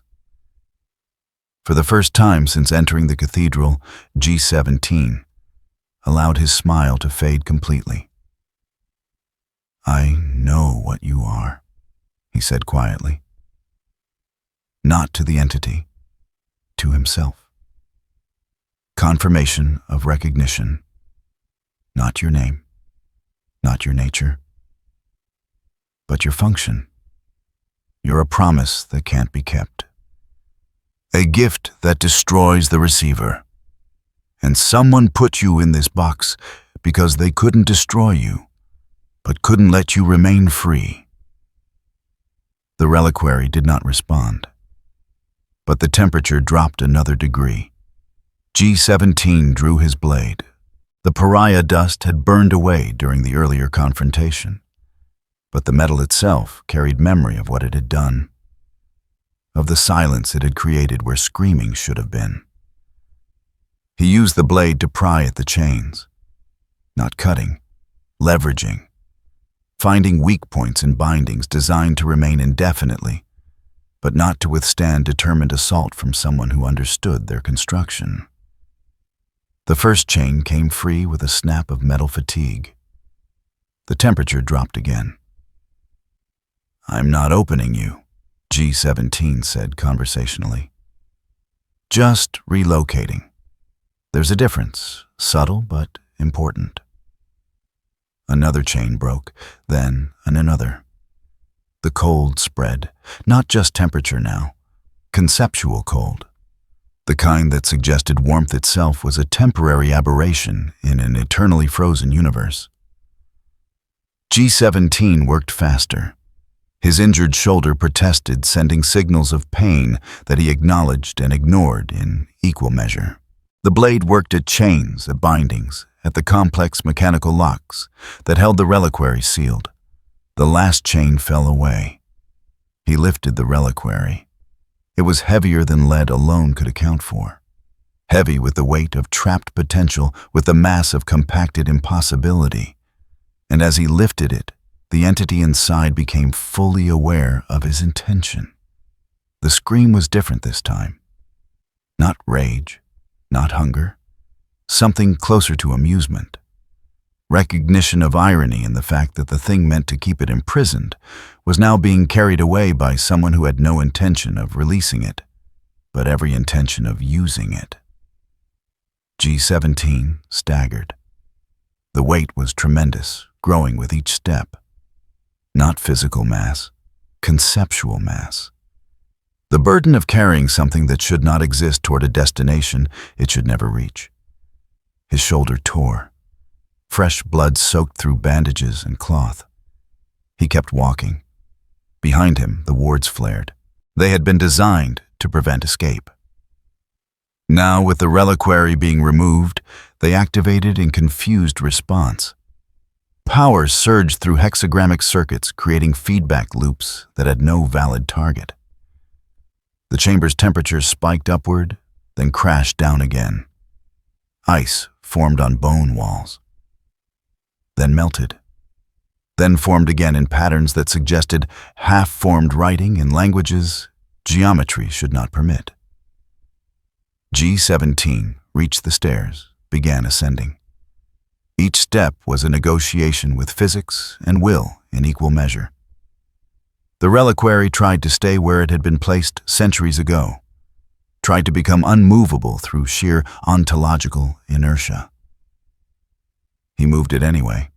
At the halfway point, his vision grayed at the edges. Blood loss combining with metabolic strain, combining with something else, something the entity was doing to make this retrieval as difficult as possible without technically resisting. G17 stopped. Set the reliquary down for 3 seconds. Enough to let circulation restore to his hands, to let his breathing stabilize. The entity laughed. Silent, patient, certain that he would fail. He picked up the reliquary and continued climbing. The exit was 30 meters away, then 20, then 10. His legs stopped functioning properly at the 5-meter mark. He dragged the reliquary the final distance using his good arm for leverage, his ruined shoulder, screaming protests that he felt as distant information. He emerged into the maintenance corridor, alone, unwatched, exactly as planned. The reliquary sat on rockcrete floor wrapped in chains and blessed iron, and the desperate hope of people who had lived centuries ago that what they imprisoned would remain imprisoned forever. G17 looked at it for a long moment. Then he activated his Vox. Extraction complete. Ready for transport. Val's response came after a pause that suggested surprise. Confirmed. Cargo servitors are being dispatched to your location. You will accompany the reliquary to the secure vault under armed escort. Understood. G17 looked at his shoulder. The bandages were completely soaked through now. Red spreading to cover gray fabric in patterns that resembled the hexagrammic wards. Subject G17. Val's voice carried something that might have been concern.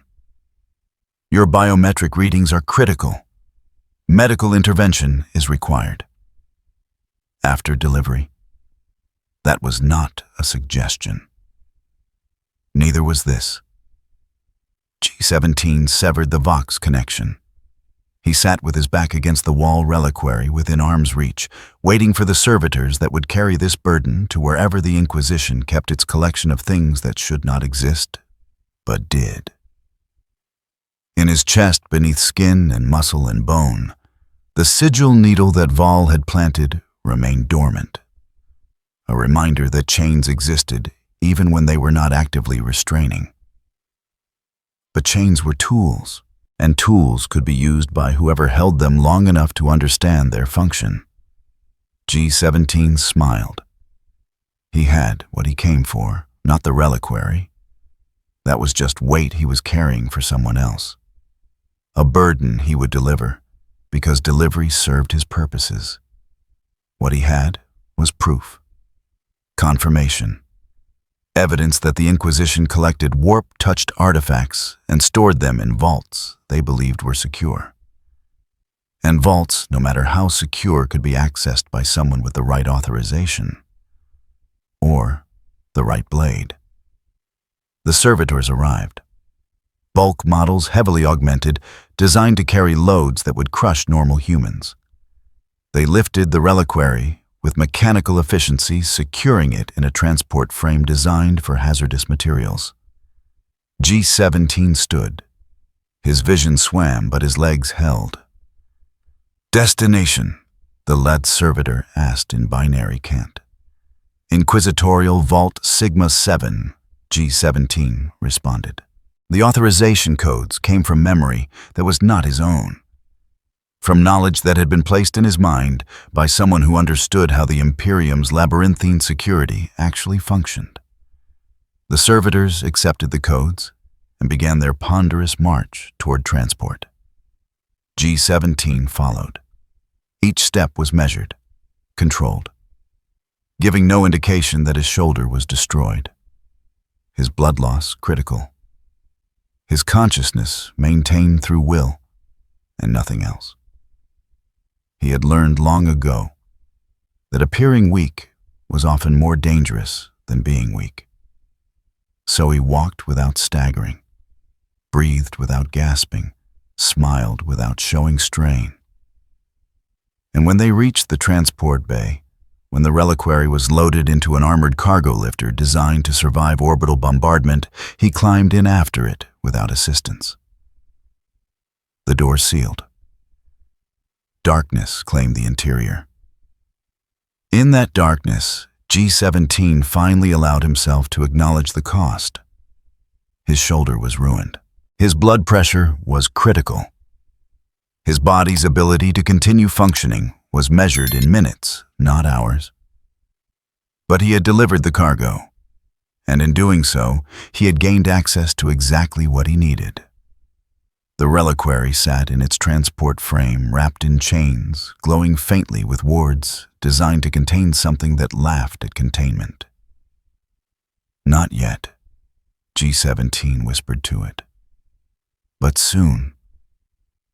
The entity did not respond, but the temperature in the cargo bay dropped 3 degrees. And somewhere in the space between reality and the alternative, something ancient and patient recognized a kindred spirit, not in purpose, in method. The cargo lifter began its journey, up through the hive, through security checkpoints that accepted inquisitorial authorization without question, through layers of bureaucracy designed to make theft impossible. None of them stopped to wonder why a cargo lifter leaving a cathedral would be carrying something that made servitors' optics flicker and machine spirits whisper prayers unbidden. By the time anyone thought to ask, it would be too late. The knife had already moved, and what the knife cut did not heal cleanly.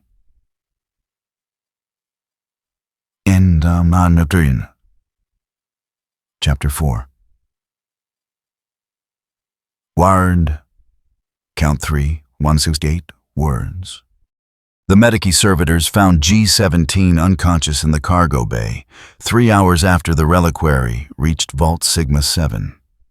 Blood loss had finally claimed what willpower had denied. He lay against the transport frame, breathing shallow skin the color of old parchment.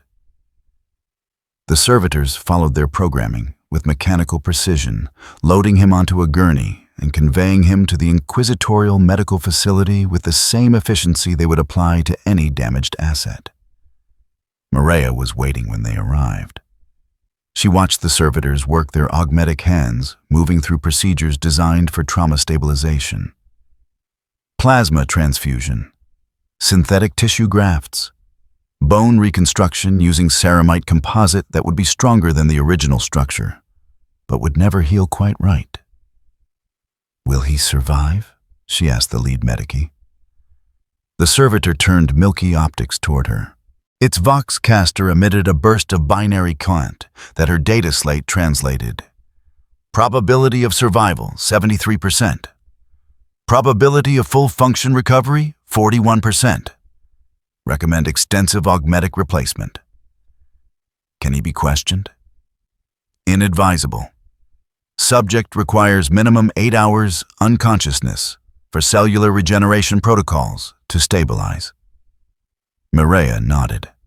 The servitor returned to its work. She stood there for 20 minutes watching machines repair damage that should have killed a man 3 times over. Watching vital signs stabilize at levels that suggested either incredible fortune or something more deliberate. Her vox crackled. "Sister Mireia, report to Vault Sigma 7 immediately." Val's voice, clipped, controlled, but underneath something that might have been urgency. She left the medici bay at a pace just short of running. Vault Sigma 7 existed in a space that appeared on no official schematic, 3 levels below the inquisitorial fortress's foundation, carved from bedrock and lined with wards that made the cathedral's defenses look like primitive scratchings. Mireia descended through security checkpoints that verified her identity 7 different ways, each more invasive than the last. Retinal scan, gene sample analysis, psychic resonance testing to ensure she carried no warp taint. The final door opened with a hiss of pressure equalization. Beyond lay a chamber the size of a small cathedral filled with objects that should not exist. Reliquaries of every description, sealed containers marked with warnings in languages predating the Imperium, stasis fields containing things that flickered between states of matter in ways that hurt to observe. Val stood in the center, surrounded by tech priests who worked with instruments designed to analyze warp resonance. He turned as Mireia approached. "The reliquary is empty," he said without preamble. Mireia stopped. "Impossible. The entity was contained. I verified the seals myself before Subject G17 began the extraction." "Verified the exterior seals." Val gestured to the reliquary, now sitting on an examination platform. The chains had been removed. The lead casing opened. "The interior tells a different story." She moved closer, looked inside. Nothing. Not empty in the sense of absence. Empty in the sense of never having contained anything. The interior surface showed no signs of habitation. No residue of warp taint, no indication that something had pressed against containment for centuries. "I don't understand." "Neither do I." Val's voice carried frustration beneath iron control. "Tech Priest Hadron show her the analysis." A robed figure approached multiple servo arms, extending from beneath crimson fabric. One arm held a data slate displaying spectral analysis graphs that meant nothing to Mireia's untrained eye. The tech priest's vox-augmented voice rasped like metal on stone. "The reliquary exhibits standard warp resonance patterns consistent with long-term containment. However, molecular analysis reveals no organic residue, no psychic imprint, no indication of actual occupancy." "But we felt it," Mireia insisted. "The cold, the presence, the thing that Halbrecht was channeling." "You felt something," Val agreed. "The question is what? And whether what you felt was inside the reliquary or simply using it as focus for manifestation." Mireia's mind worked through implications. "You're saying the entity was never imprisoned. It was using the reliquary as an anchor point, a doorway it could reach through when conditions aligned." "Possibly. Or Subject G17 extracted the wrong artifact." Val's expression remained neutral, but His tone carried accusation. He went into the catacombs alone, against protocol, against your recommendation, and emerged with a reliquary that appears to contain exactly nothing of value. He was injured, barely conscious when the servitors found him. Was he? Vol walked to a cogitator bank displaying biometric data. Medical analysis shows traumatic injury consistent with bolt-round impact. But it also shows tissue damage patterns, suggesting the injury occurred hours before his extraction of the reliquary. Not during combat. After. Maria stared at the graphs. You think he injured himself deliberately? I think, Vol said carefully, that subject G17 has demonstrated remarkable resistance to pain, remarkable capacity for deception, and remarkable interest in gaining access to our secure vaults. I think we should question whether the entire operation was designed to achieve exactly that. To what end he delivered the reliquary as ordered? Did he, Vol, close the display? Or did he deliver exactly what he wanted us to have while taking what he actually came for? The implications settled over Maria like physical weight. She thought about G17's behavior, the way he had insisted on going alone, the way he had severed Vox contact with Vol, the way he had looked at the reliquary with something that might have been recognition. What was in the catacombs? She said slowly, besides the reliquary. According to Halbrecht's records, nothing. But records can be incomplete. Vol activated his personal Vox. Bring subject G17 to Vault 7, immediately. Sedation protocols are overridden. I don't care if he's conscious or not. The Vox clicked acknowledgement. Maria looked at the empty reliquary, at the wards surrounding it that protected against nothing, at the careful construction of a trap that had already sprung. He played us, she said quietly. Perhaps. Or perhaps we underestimated the scale of Halbrecht's corruption. Vol's hand went to his belt fingers, resting on the device that controlled G17's pain leash. Either way, we're about to find out. They brought him on a gurney, still unconscious, surrounded by armed guards carrying suppression mauls designed to incapacitate without killing. Excessive force for an injured man. Probably necessary force for whatever G17 actually was. Maria watched as the servitors transferred him to a restraint frame. Adaptive restraints that would tighten if he struggled, designed for subjects who might have augmetic strength or psychic capabilities. His shoulder was wrapped in fresh bandages. Beneath the cloth, she could see the outline of temporary bone grafts and synthetic tissue. The medici had done competent work, but the damage was severe enough that full recovery would take months. If he lived that long. Vol stood 3 meters away, hands still resting on the pain leash control. Wake him. A servitor injected counteragent, chemical stimulant designed to force consciousness regardless of the body's need for rest. G17's eyes opened. Not slowly, not with the confusion of someone pulled from sedation, just open, instantly aware, taking in the situation with the same clinical assessment he applied to everything. His gaze found Maria first, then Vol, then the empty reliquary on its examination platform. He smiled. I see you've discovered my deception, he said. His voice was rough from trauma, but the tone remained light, almost amused. Sooner than I expected, actually. The spectral analysis must have been quite thorough. Where is it? Vol's voice was flat. Where is what, Inquisitor? The artifact you actually extracted. The one that was inside the reliquary, before you replaced it with nothing. G17's smile widened fractionally. There was nothing to replace. The reliquary has been empty for decades. Probably since the first time someone opened it, and whatever was inside decided it preferred freedom to imprisonment. You're lying. Am I? Or am I telling you an uncomfortable truth that your entire operational premise was built on faulty intelligence?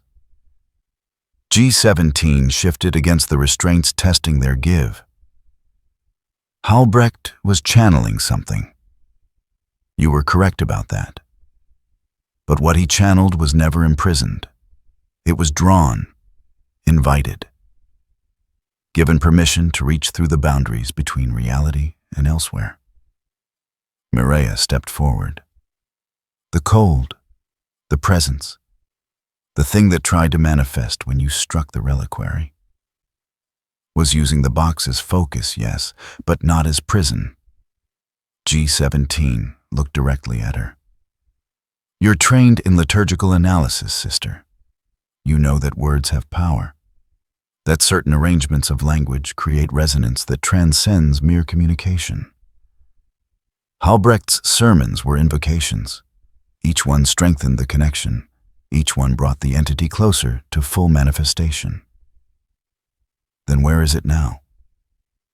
Banished. Temporarily. My blade disrupted the connection. The pariah dust severed the channel. It will return eventually when someone else speaks the right words in the right combination. But for now, it's been sent back to wherever such things wait. Val's hand moved. The pain leash activated. G17 went rigid. Every muscle locked. Tendons stood out like cables. His jaw clenched hard enough that Mireia heard teeth crack. The activation lasted 5 seconds. When it ended, G17 slumped against the restraints. Blood trickled from his nose. His breathing came in ragged gasps. But the smile remained. Is that supposed to make me compliant? He managed. Because I have experienced worse, Inquisitor. Much worse. And I'm still not telling you what you want to hear. Then tell me what I need to hear. Val's finger hovered over the activation stud. Tell me why you volunteered for this mission. Tell me what you're actually seeking. Tell me the truth, or I'll activate the leash again and leave it running until your heart stops. G17 looked at him for a long moment. Something shifted in his expression, not the smile, that remained fixed in place. But his eyes opened fully, showing depths that Mireia had only glimpsed before. You want truth? His voice was soft, dangerous. The truth is that I was dying when you found me. The truth is that I accepted your chain because it was better than the alternative. The truth is that I've been searching for something for longer than you've been alive, and your inquisition accidentally led me to exactly where I needed to be. The vault, Mireia said. The vault. G17 nodded. You collect artifacts. Warp-touched objects. Things that shouldn't exist. You catalog them. Study them. Keep them sealed away where they can't cause harm. Very noble. Very practical. And one of them is mine. His voice carried absolute certainty. Something that was taken. Something I've been tracking through rumor and blood and dead ends for years. Something your Inquisition acquired 3 years ago from a merchant ship that should never have been boarded. Val's expression remained neutral. We acquire many artifacts, thousands. What makes you think yours is here? Because I've checked everywhere else. G17 met his gaze without blinking. Every black market dealer, every rogue trader, every cult that deals in forbidden objects. All roads led here. To your vaults. To things you keep but don't understand. Describe it. No, Val's hand moved toward the activation stud again. Wait. Mireya's voice cut through the tension. If you activate the leash, he'll die before telling you anything. And if he dies, you'll never know if what he's claiming is true. He's a thief and a liar. Yes, but he's also been remarkably effective. He neutralized Halbrecht. He identified a warp breach that your intelligence missed. He extracted a reliquary that could have been dangerous if left in place. She looked at G17. And he's dying anyway. Look at his biometrics. Val pulled up the display. His expression darkened. The graphs showed a body in cascading failure. Not from injury, from something deeper. Cellular degradation at a rate that suggested either poisoning or biological incompatibility with this reality itself. What's killing you? Val asked. Time, G17 said simply. Or the lack of it. I don't have the luxury of slow negotiations, Inquisitor. I need what's in your vault, and I need it before my body finishes destroying itself. Why should I believe you? Because the alternative is that I'm lying about everything, which means you gained nothing from this entire operation except an empty box and a dead asset. G17's smile was gone now. Just exhaustion and grim determination. Or you can gamble that I'm telling the truth, that there's something in your vault that matters to me, and that I'm willing to trade information for access. Val considered.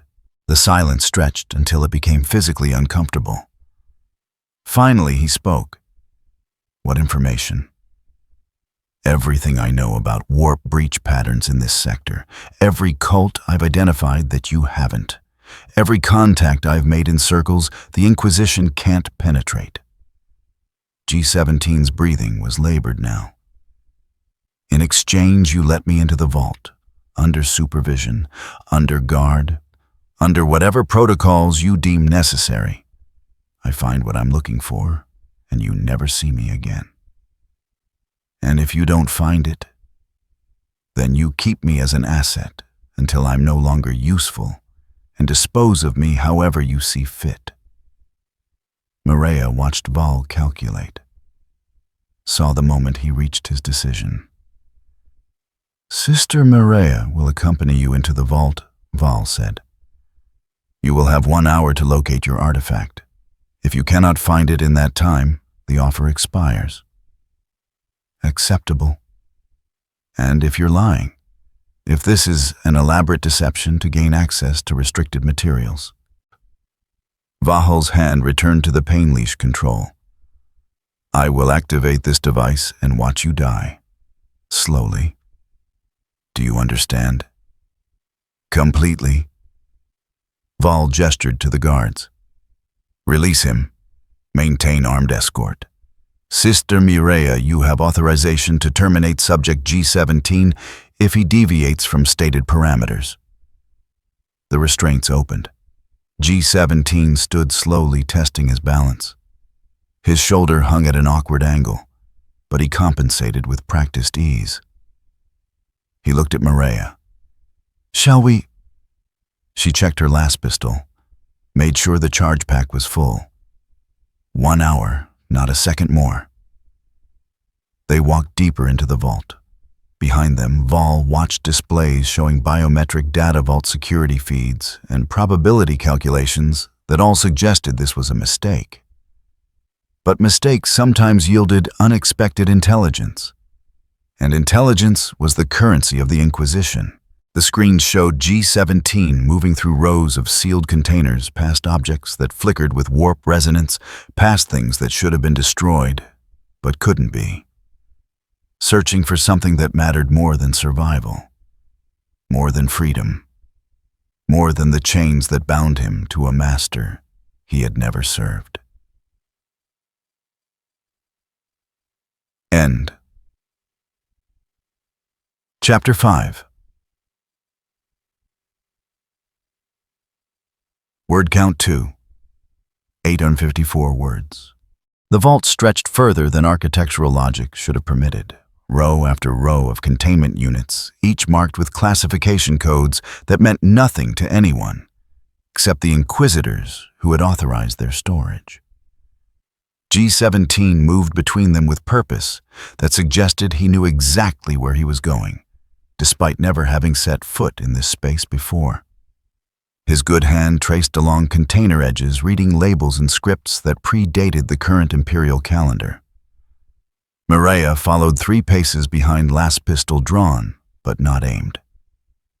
The armed guards maintained position at vault entrance.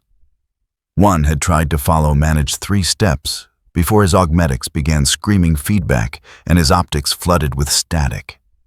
He retreated, bleeding from his nose voxcaster, spitting corrupted binary. The others did not attempt passage. "You've been here before," she said. Not a question, an observation. No. G17 stopped at a container marked with warning symbols in Old Terran script. "But I've been in places like this. The Inquisition follows patterns.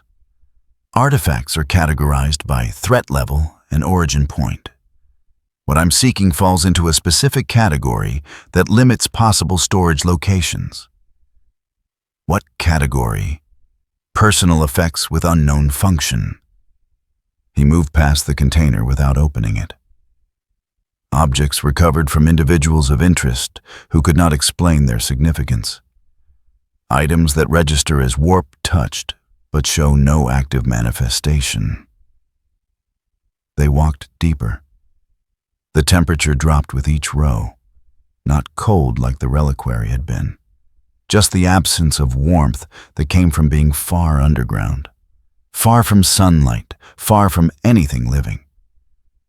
Mireia checked her chrono. 43 minutes remaining. "I'm aware. Are you close?" G17 paused. His head tilted slightly as though listening to something only he could hear. "Yes." He turned down a side corridor that Mireia's data slate showed as restricted access. The security protocols here were heavier. Wards inscribed in the walls, servo skulls frozen in patrol patterns, watching with optics that tracked movement through dimensions beyond conventional space. At the corridor's end stood a vault within the vault, smaller, more heavily sealed. The door bore a single designation, Omega Classified. Inquisitor Lord authorization required. G17 looked at it for a long moment. Then he reached into his robe and withdrew something that gleamed dull silver in the vault's sterile lighting. A rosette. Not the false one Vol had provided. A real one worn by use, marked with authorization codes that Mireia's training recognized as belonging to someone who had died 3 years ago. Inquisitor Korvax, lost with his entire retinue when their ship was boarded by parties unknown. "Where did you get that?" Mireia's hand tightened on her last pistol. "From someone who didn't need it anymore." G17 pressed the rosette against the vault's authentication panel. Korvax was never declared dead, only missing. The Inquisition doesn't revoke clearances for missing persons. Bureaucracy moves slower than death. The machine spirit analyzed, compared against archived records, and found a match with clearance sufficient for access. The door opened. Beyond lay a chamber barely large enough for 2 people. Inside, on a simple pedestal, sat a wooden box. No wards, no containment fields, no visible protection beyond the vault door itself. G17 approached it with care that seemed entirely out of character. His hand reached for the lid, then stopped, just for a breath, then continued. He opened it. Inside, wrapped in cloth that had once been white but had faded to gray, lay a pendant. Simple construction, a silver chain supporting a crystal no larger than a thumbnail. The crystal caught the vault's lighting and refracted it into colors that should not have been visible in that spectrum. G17 picked it up, held it to the light, examined it with attention that suggested he was seeing something Mireia could not. His smile was gone completely. His eyes were fully open, and for the first time since she had met him, his expression showed something other than calculation or amusement. Pain, old and deep and never quite healed. "Is that it?" Mireia asked quietly. "Yes." "What is it?" G17 closed his fingers around the pendant. A promise that couldn't be kept, a gift that came too late. A reminder of why I'm still here when I should have died a long time ago. He stood there for a moment longer, pendant clutched in his fist. Then he turned to face her. "We need to leave. Now." "We still have 37 minutes. "We don't." G17 moved past her toward the exit. "Vol is watching through the security feeds. He's seen me retrieve something from an Omega classified vault using a dead Inquisitor's credentials. By now he's realized that I'm not just a convenient asset. I'm a security breach that needs to be contained." As if to confirm his words, alarm klaxons began to wail. Not the standard vault alarms. The deeper tone of containment protocols activating. Blast doors sealing, emergency bulkheads dropping into place. Mireia's vox crackled. Vol's voice emerged distorted by interference. "Sister Mireia, detain subject G17 immediately. Use of lethal force is authorized." She raised her last pistol, aimed it at G17's back. He stopped walking. Did not turn around. Just stood there waiting. "You heard the Inquisitor," he said quietly. "I did." "Are you going to shoot me?" Mireia's finger rested on the trigger. She thought about duty, about oaths sworn before the Golden Throne, about the weight of service to the Imperium and the price of disobedience. She thought about the gap in the ledger that G17 represented, the absence that demanded attention through the act of not existing. She thought about the way he had looked at the pendant, like someone finding water after crossing a desert. "What was taken from you?" she asked. "Everything that mattered." He turned slowly, his visible pendant still clutched in his left fist. "By someone who thought they had the right, who believed that power granted authority over other people's lives. The Inquisition. The Imperium. The Inquisition is just the blade it uses to cut away what it considers unnecessary." His voice was soft, but carried weight that suggested entire histories compressed into single words. "I was deemed unnecessary, and what I loved was deemed dangerous. So both were taken, separated, locked away where neither could threaten the precious order they were protecting. And you've been searching. For 3 years, following rumors, killing anyone who stood between me and answers. Accepting chains from people like Vol, because chains sometimes lead to locked doors." He looked at the pendant. "This is all I have left of her. This and the memory of a promise I couldn't keep." Mireia's hand remained steady. Last pistol aimed center mass. Perfect kill shot if she fired.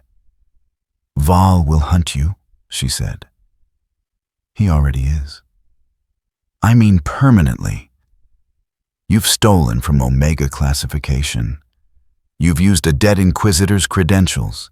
You've compromised vault security. There's no coming back from this." "I never planned on coming back." G17 met her gaze. "I planned on finding what was taken, and then disappearing so completely that even the Inquisition's records would forget I existed." "Can you do that?" "I've done it before." The vault's lighting flickered, emergency power redirecting to security systems. Somewhere above blast doors were ceiling levels, guard units mobilizing, the entire fortress shifting into lockdown protocols designed to prevent exactly this kind of breach. Mireia's vox crackled again, Val's voice, but distorted beyond authentication protocols. The interference could be legitimate emergency conditions, or it could be compromised Vox channels feeding false orders. A dialogus was trained to verify truth. Without verification, she could not execute lethal authority. She lowered her last spazzle. "You have approximately 4 minutes before armed response reaches this level," she said. "There are service tunnels that connect to the lower maintenance infrastructure. If you can reach them before the blast doors complete their sequence, you might make it to the underhive." G17 looked at her for a long moment. "Why?" "Because I read ledgers for a living, and gaps sometimes matter more than what's written." She deactivated her Vox bead and crushed it beneath her boot. "Go." He nodded once, then he moved. Not toward the main corridor, toward a wall that appeared solid, but responded to pressure in specific locations. A service hatch designed for maintenance access, hidden so well that only someone who understood architectural patterns would recognize it. The hatch opened. Darkness beyond. G17 paused at the threshold. "The pain leash. Val will activate it. Yes. It will kill me if I'm too far from an inquisitorial facility when maximum activation triggers." "Probably." He reached inside his robe and withdrew the blade. The same one he had used to banish the entity in the cathedral. The same one he had coated with pariah dust. He pressed it against his chest, right where the sigil needle rested beneath skin. The blade went in. Sharp, precise. Angled to reach the implant without destroying major blood vessels. He had studied inquisitorial implantation protocols for months. Knew the standard depth, knew the angle they preferred. Mireia watched without moving. Professional medical detachment, overriding impulse to intervene. G17 worked the blade deeper. His breathing remained controlled despite pain that should have made him scream. He was cutting through his own chest cavity, fishing for a needle smaller than a grain of rice, operating by touch and anatomical knowledge alone. His vision narrowed at the edges, tasted iron. His left knee touched floor for half a second before will forced it straight again. His hand emerged holding bloody metal, the sigil needle intact. Still active? Glowing faintly with the same light that had marked it when Val first implanted it.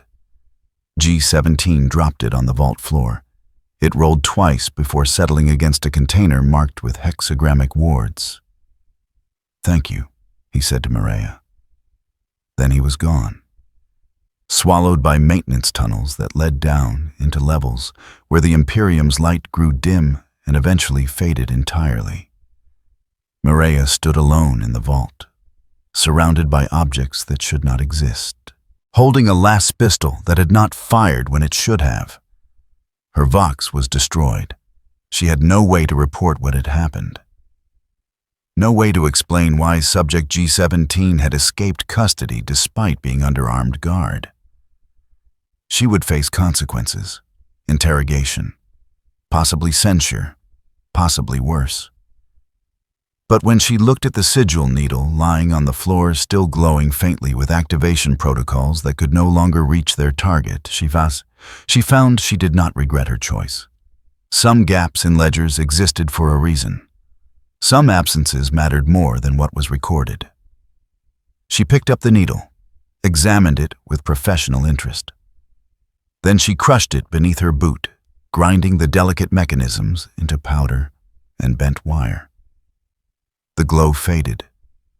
Above, Val would be watching security feeds go dark, would be seeing blast doors seal too slowly, would be realizing that his asset had slipped through containment protocols designed to be perfect. He would be angry, methodical, relentless in his pursuit.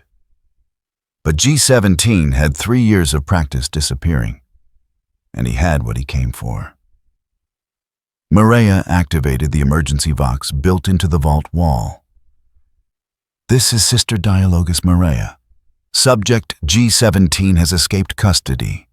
I was unable to prevent his egress, requesting immediate response team to my location."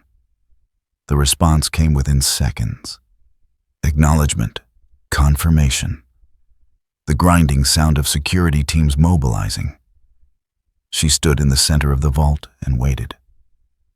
Outside, in tunnels that descended into darkness, G17 moved with speed that his injuries should not have permitted.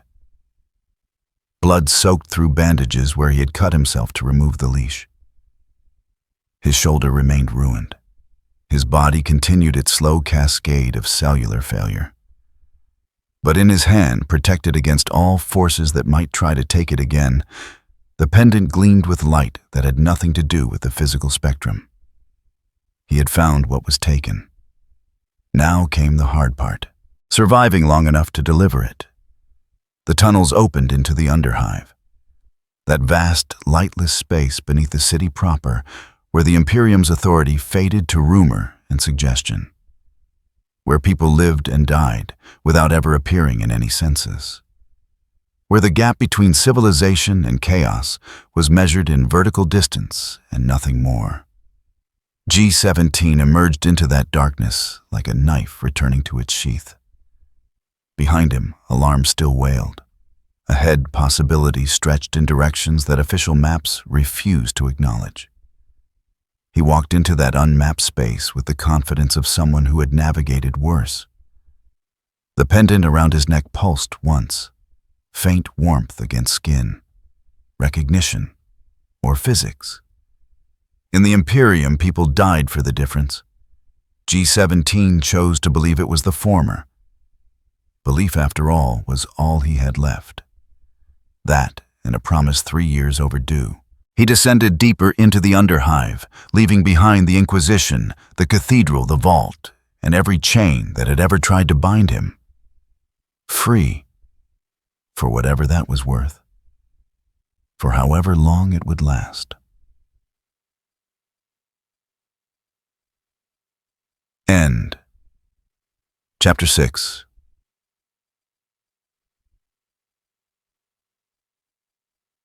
Word count 2404 words.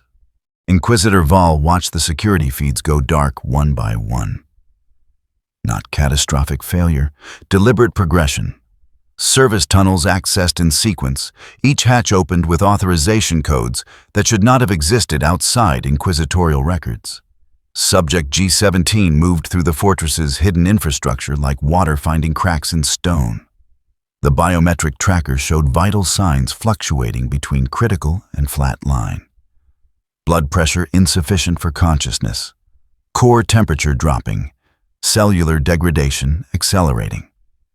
Yet the signal kept moving, descending, following a path that suggested intimate knowledge of architecture that existed on no official schematic. Val's hand rested on the pain leash control.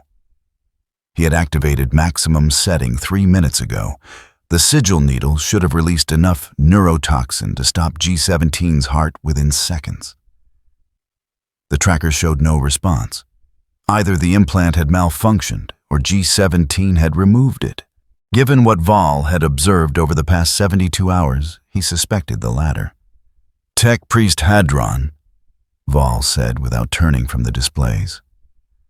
"How long until armed response reaches his last known position?" The robed figure consulted instrument banks that hummed with machine spirit activity. Subject has descended to sub-level 9 gamma. That sector is classified restricted, condemned. Structural integrity questionable. Warp resonance above acceptable thresholds. Estimated response time 14 minutes. He'll be gone in 5. Val deactivated the useless pain leash control. "Redirect all units to underhive exit points. Seal the commercial transit zones. I want suppression teams at every major intersection between the fortress and the edge of Imperial authority." Acknowledged. Hadron's mechadendrites moved across control surfaces, However, Inquisitor the Underhive contains approximately 700,000 registered inhabitants and an estimated 2 million unregistered. Locating a single individual in that environment without specific tracking data approaches mathematical impossibility. Then we make it possible. Vol pulled up a different display. Subject G17 came to this fortress for a specific artifact. He obtained it. Now he needs to deliver it to someone or something that matters more than his own survival.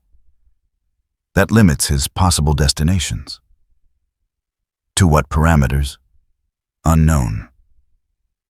Vol's expression remained neutral, but his tone carried frustration that years of inquisitorial discipline could not quite suppress.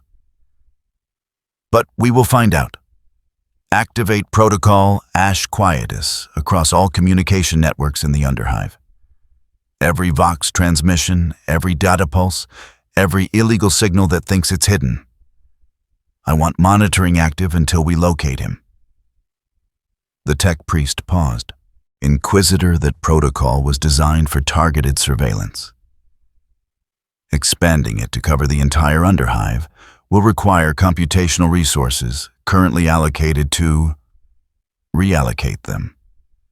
The consequences for other operations are acceptable. Vol turned to face Hadron directly. Subject G17 has breached Omega classified security. He possesses artifacts that could destabilize entire sectors if misused. He has corrupted an Adepta Sororitas to the point of open disobedience. This is not a fugitive recovery operation.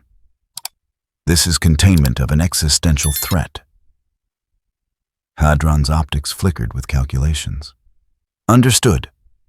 Activating protocol Ash Quietus. Full spectrum monitoring commencing. Vol returned his attention to the security feeds. The tracker signal had stopped moving.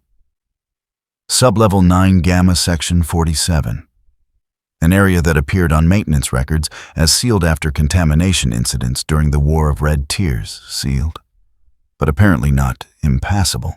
Dispatch my personal retinue, Vol said, and prepare an inquisitorial warrant for Sister Dialogus Mireia. She will answer for her actions. Mireia stood in the center of Vault Sigma 7, surrounded by armed guards who had arrived 30 seconds after G17's departure. Their weapons were trained on her with the kind of steady discipline that suggested they had been expecting this moment. She had not moved, had not attempted to flee or fight or offer explanation. She simply stood with her hands visible, last pistol placed on the floor at her feet, waiting for what came next. Interrogator Dax entered the vault with the mechanical precision of someone who had conducted 1,000 such arrests. He was young for his rank, augmented heavily, his face more metal than flesh. His voice emerged from a Vox grill with perfect clarity but no inflection. Sister Dialogus Mireia of the Adepta Sororitas, you are detained under inquisitorial authority for suspicion of collaboration with a hostile agent, failure to execute lawful orders, and destruction of inquisitorial property. He gestured to 2 guards. Secure her. Standard protocols. They moved with practiced efficiency. Restraints clicked around her wrists. Not chains. Adaptive bindings that would tighten if she struggled. The kind used for subjects who might have augmetic strength or psychic abilities. Mireia submitted without resistance. The Vox speed, Dax said. Why did you destroy it? The signal was compromised. I could not verify authentication of orders received during emergency protocols. Her voice carried the same neutral tone she used when analyzing liturgical texts. A dialogus is trained to verify truth before acting on potentially corrupted information. You chose to interpret orders as corrupted rather than execute them immediately. I chose to apply my training. Dax studied her with optics that saw in spectrums beyond human vision. You allowed Subject G17 to escape. You provided him with intelligence regarding service tunnel access. You facilitated his removal of inquisitorial control implants. These actions go beyond cautious verification. Do they? Mireia met his gaze without flinching. Or do they represent a sister of battle recognizing that sometimes the Inquisition's tools cut in directions we don't control? Heretical reasoning. Practical observation. She did not raise her voice, did not become defensive or aggressive. You built a man into a weapon, gave him access to restricted facilities, trusted him with missions that required initiative and independent action. Then you were surprised when he demonstrated exactly those qualities in pursuit of his own objectives. You are not on trial, sister. Not yet. Dax gestured to the guards. Transport her to detention level 3. Standard isolation protocols. The Inquisitor will determine her fate after we have contained the immediate threat. They led her toward the exit. She walked with the same measured pace she used during ecclesiastical processions. Not hurried, not resistant, simply moving forward because movement was required. At the vault entrance, she paused. Interrogator Dax, a question. He turned. Speak. The artifact Subject G17 retrieved. What was it? Classified. I saw it. A pendant. Simple construction, no obvious warp resonance signature, no technological complexity. Her voice carried genuine curiosity beneath professional detachment. Why would anyone risk everything to recover something so unremarkable? Dax considered her for a long moment. Because the Imperium has a tendency to take what it deems dangerous and lock it away without considering who might have valued it when it was free. Sometimes what we classify as threat is simply love that exists outside approved parameters. Mireia blinked. She had not expected philosophy from an interrogator whose face was more machine than human. An unusual observation, she said quietly. I was human once. Before augmentation. Before the Inquisition decided I was more useful as tool than as person. He gestured for the guards to continue. Go. The Inquisitor is waiting. They took her away. Dax stood alone in the vault for a moment longer. Then he activated his Vox. Interrogator Dax to Inquisitor Val. Sister Mireia is in custody. She claims operational justification for her actions, but preliminary assessment suggests genuine compromise. Recommend full psychic interrogation. Val's response was immediate. Denied. Sister Mireia is Adepta Sororitas. We have no authority to subject her to psychic interrogation without approval from her order. She will be detained and questioned using conventional methods. If evidence of genuine heresy emerges, we will request appropriate authorization. Understood. What are your orders regarding her immediate status? Hold her in isolation. No contact with anyone outside inquisitorial custody. And monitor her carefully. If Subject G17 attempts contact or rescue, she becomes bait. Acknowledged. The Vox clicked silent. Dax looked at the crushed sigil needle on the vault floor. The delicate mechanisms that had been designed to ensure control. Destroyed with deliberate thoroughness. Someone had wanted very badly to be free. Badly enough to cut through their own chest. Badly enough to accept help from someone who should have been their enemy. Badly enough to risk everything the Imperium could do to those who defied its authority. Dax had seen many fugitives in his years of service. Had hunted assets who had gone rogue. Had witnessed what happened when tools decided they wanted to be something other than instruments. It never ended well. But sometimes, just sometimes, the tool managed to cut its way free, before the hand closed completely. He collected the needle fragments for analysis and left the vault. Behind him, containment units hummed with the patient vigilance of things that waited for someone to make a mistake. G-17 emerged into the underhive 3 levels below, where official records acknowledged human habitation existed. The air here tasted of chemicals and desperation. Lighting came from bioluminescent fungi cultivated in the walls, and jury-rigged power cells scavenged from discarded Imperial equipment. The population moved with the wary efficiency of people who understood that visibility meant vulnerability.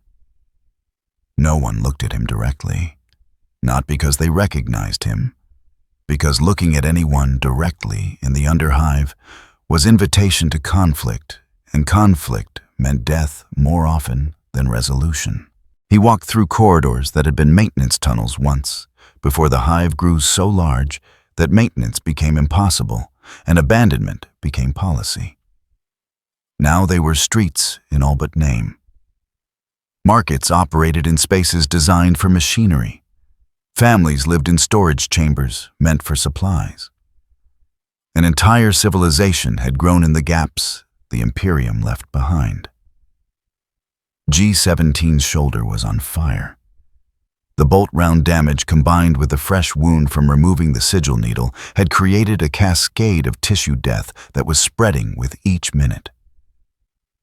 His left arm hung useless. Blood soaked through cloth that could no longer absorb it.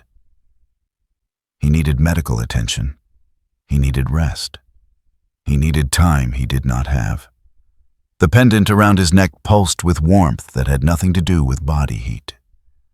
Regular rhythm, like a heartbeat, or like a signal being transmitted to something that was waiting to receive it. G-17 moved deeper into the underhive's maze, following a path he had memorized during months of preparation. Every step was calculated. Every turn deliberate. Behind him, inquisitorial forces would be mobilizing.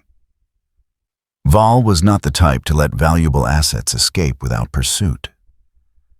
Suppression teams would seal commercial transit zones. Surveillance networks would activate. Protocol Ash Quietus would spread its invisible web across every communication channel in the lower hive. But G-17 had lived in the gaps between systems for years, had learned to move through spaces that surveillance could not penetrate, had cultivated contacts among people who existed outside Imperial records. The underhive was not sanctuary, but it was camouflage. And camouflage was enough. He descended 3 more levels, then 5, then 7. At level 93 below official designation, he reached a chamber that appeared abandoned. Walls covered in script that might have been graffiti, or prayers in languages the Imperium had forbidden. Air thick with incense that did not come from any sanctioned ecclesiastical source. In the center of the chamber, someone waited. Not a person, not exactly. A presence. Something that existed in the space between material and immaterial. Warp-touched, but not possessed. Changed, but not corrupted. G-17 stopped at the chamber's threshold. I have it. The presence shifted, became more solid, resolved into a figure wrapped in cloth that might have been white once, but had faded to gray over years of existence in lightless places.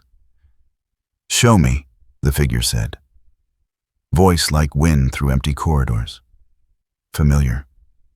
Painful in its familiarity. G-17 reached inside his robe with his good hand, withdrew the pendant, held it out. The figure moved closer, cloth falling away from a face that was wrong. Not corrupted wrong, changed wrong. Features that had been human once, but had been altered by forces that existed outside conventional biology.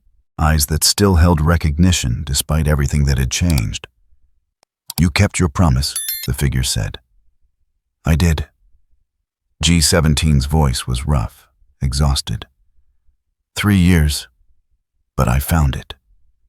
And now you're dying. Yes. The figure reached out, took the pendant with hands that flickered between solid and something else. You could have run, could have used the Inquisition's resources to disappear completely, could have saved yourself instead of coming here. No, G17 smiled. The expression was genuine for the first time in days. I couldn't, because promises matter, even when everything else is gone. The figure held the pendant up to light that did not exist in the physical spectrum. The crystal caught that impossible illumination and transformed it into colors that hurt to observe. This won't save me, the figure said quietly. The changes are permanent. What I am now cannot be reversed by a piece of jewelry, no matter how much we both might wish otherwise. I know. G17 sat down slowly, his body finally acknowledging limits it had been ignoring. But you're still here, still aware, still the person I knew despite everything the Imperium did to make you into something else. And you came all this way just to give me this. I came all this way to keep a promise. The pendant is just evidence that promises can be kept, even in the Imperium. The figure was silent for a long moment. Then it moved closer, sat beside him in that abandoned chamber, deep beneath a city that had forgotten this level existed. They'll find you, it said. The Inquisition doesn't stop hunting until the target is dead or beyond reach. I know. Will you run? G17 looked at his ruined shoulder, at the blood that would not stop flowing, at the cellular degradation that was accelerating toward final collapse. I don't think I have enough running left in me. Then stay here, with me, in the places they don't watch.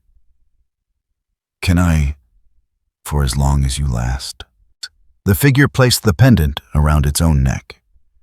The crystal pulsed once, twice, then settled into steady rhythm, which given your current condition may not be very long. Long enough, G17 said. He closed his eyes. Long enough to know it mattered. Above them, separated by 93 levels of rockcrete and desperation and forgotten machinery, the Inquisition prepared its nets. Below them, the underhive breathed its eternal exhalation of chemical fog and human misery.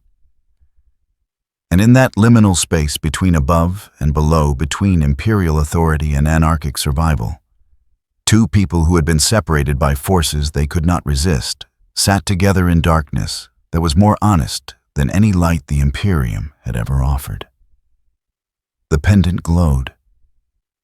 Not bright, just present, evidence that some things once taken could be recovered, that some promises once made could be kept, even in the Imperium, even in the darkness, even when the cost was everything.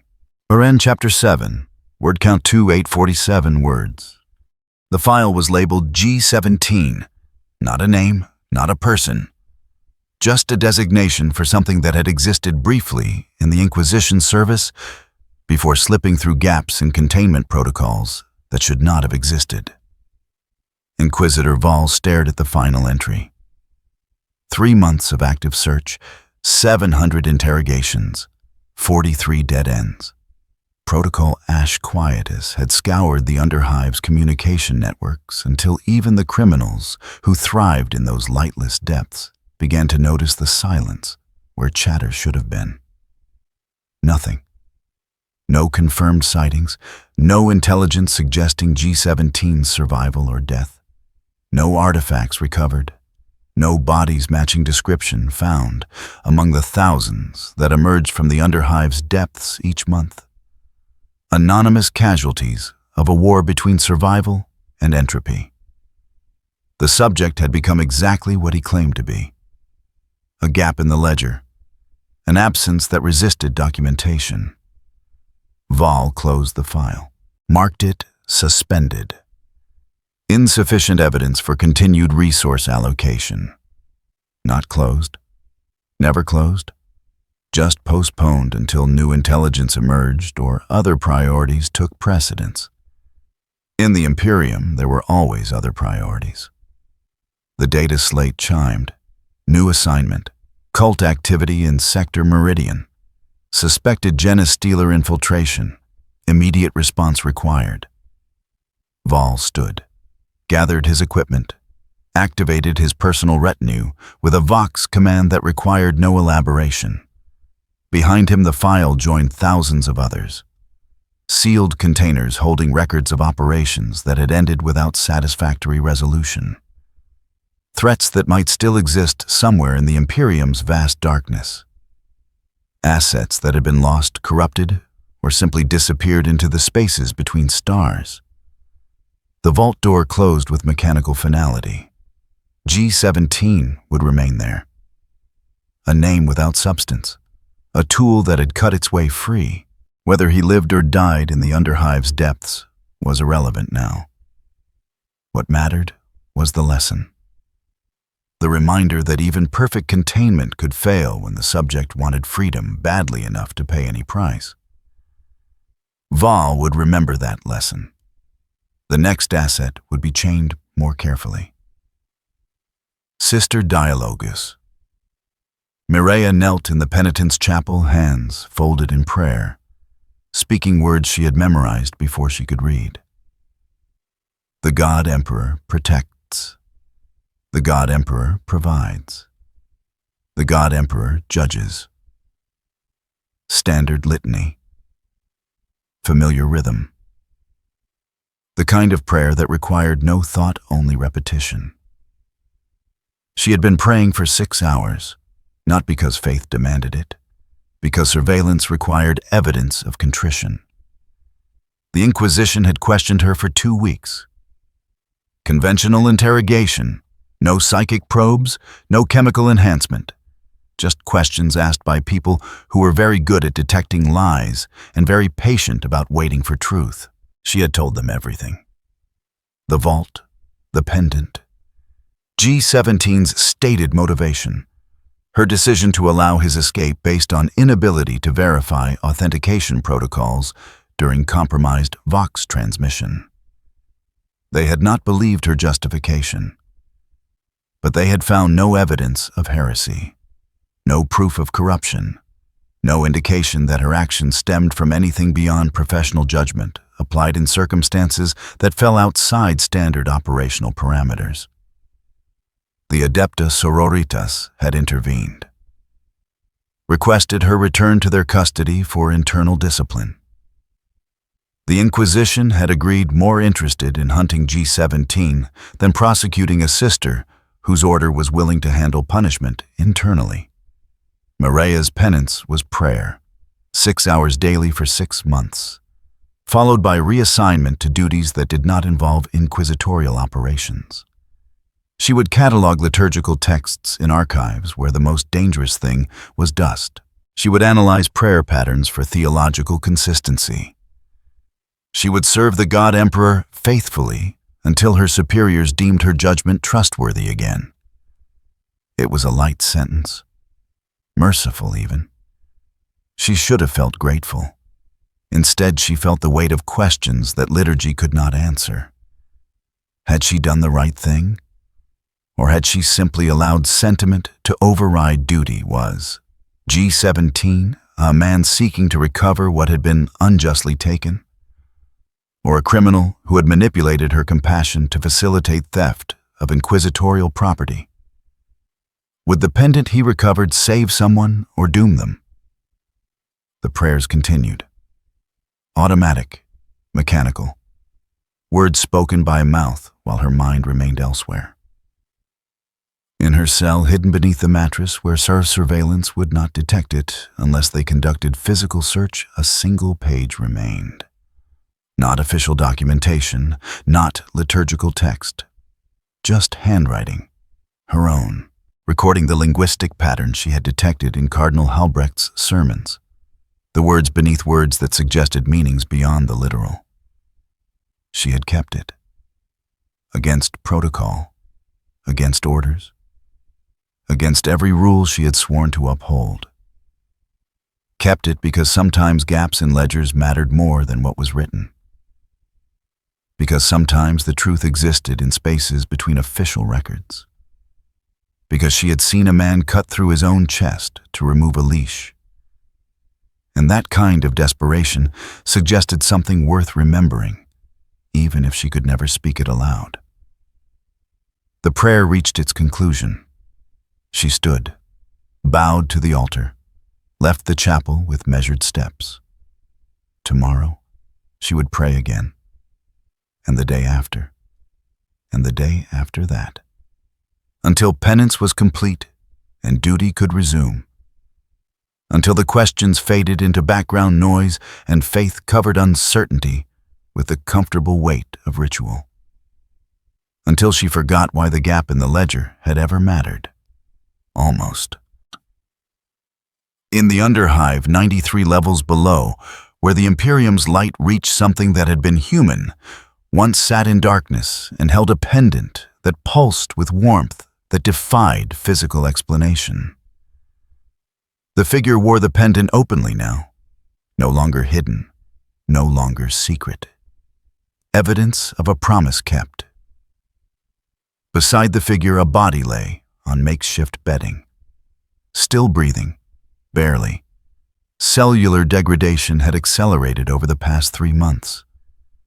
But something in the man's biology kept fighting, kept resisting the inevitable collapse. Stubborn, even in dying.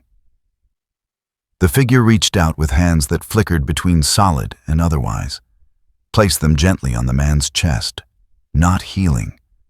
The figure could not heal. But comfort, perhaps.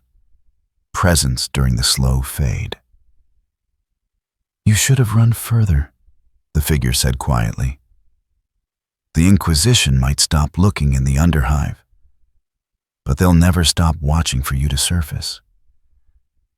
The man's eyes opened slightly. Silver hair had gone fully gray, skin stretched over bone with nothing between, but the smile remained, thin, knowing, utterly genuine. "Where would I run?" His voice was barely audible.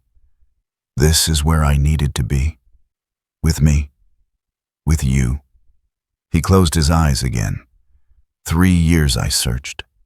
3 years I killed anyone who stood between me and answers. 3 years I accepted chains because chains led to locked doors. And now you're dying in a hole beneath a city that will never know you existed. Better than dying in a cell. Better than dying as someone's tool. The smile widened fractionally. Better than dying without keeping my promise. The figure was silent for a long moment. Then it adjusted the pendant around its neck. The crystal caught light from bioluminescent fungi and transformed it into colors that should not exist in nature. The Inquisitor who imprisoned me said I was dangerous, that what I had become could not be allowed to exist in the Imperium, that mercy required containment. He was wrong. Was he? The figure's voice carried uncertainty beneath the words. I am changed, beyond anything that could be called human. I exist in spaces that the Imperium's doctrine says should not be accessible without corruption. I am evidence that their categories are insufficient to describe reality, which makes you dangerous to their worldview, not to the world.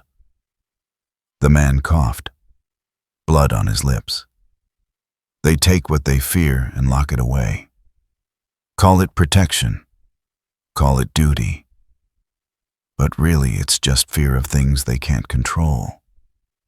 And you don't fear me. I never did. He reached up with shaking hand, touched the pendant where it rested against the figure's chest. I just loved you. still do, despite everything they did to separate us. The figure's form solidified completely for just a moment, became fully present in the material world, showing a face that was wrong in all the ways that mutation and warp exposure could make wrong, but still recognizable beneath the changes. Still the person the man had known before the Inquisition decided that love, which bridged the gap between human and something else, could not be permitted to exist. "I wish I could save you," the figure said. "You already did. By staying here. By remaining yourself despite everything they tried to make you into." His hand dropped back to the bedding. "That's enough." Time passed in increments marked by breath and heartbeat and the slow dissolution of cellular structure. Eventually, breathing stopped. Heartbeat faded.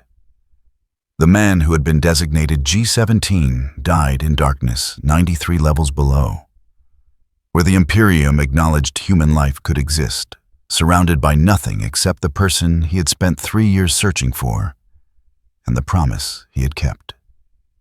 The figure sat with the body for 3 days, not from ritual, not from faith, just from reluctance to acknowledge that presence had become absence. On the 4th day, the figure carried the body deeper into the underhive, to places where acid pools dissolved organic matter without ceremony or record, where the city's industrial processes consumed waste without discrimination. The body disappeared into those depths. The pendant remained. Evidence that someone had existed, had fought, had refused to accept that what the Imperium deemed dangerous was actually just love that existed outside approved categories. Evidence that promises could be kept even when the cost was everything. The figure returned to the abandoned chamber, sat in darkness that was more honest than any light. The pendant pulsed with steady rhythm, and somewhere in the spaces between material and immaterial, between approved existence and forbidden survival, a presence that had been human once and was now something else continued. Watching, waiting, remembering. In the Imperium of mankind, in the grim darkness of the far future, there was no room for love that defied categorization. No space for promises made between people who existed outside sanctioned parameters. No tolerance for tools that decided their own purpose. But in the gaps between system and chaos, in the spaces where surveillance could not penetrate and authority could not reach, such things persisted anyway. Quiet, hidden, impossible to document, but real. The pendant pulsed. Evidence. And above in fortress and vault and sealed file, the Inquisition continued its eternal vigil, watching for threats, containing dangers, ensuring that the Imperium remained pure according to definitions written by people who had never had to choose between duty and the only thing that made existence bearable. The knife had moved. The system had not stopped it. And in the darkness beneath everything, the Imperium claimed to protect something remained that should not have existed, but did. End. The Smiling Knife of Ordo Hereticus. A story about tools chains and what happens when knives decide what they cut. Epilogue, word count 1, 987 words. Total story, word count 22, 676 words. If you enjoyed this video, don't forget to leave a like and subscribe to the channel. And be sure to turn on notification so you won't miss our future videos. Thank you for watching and we will see you next time.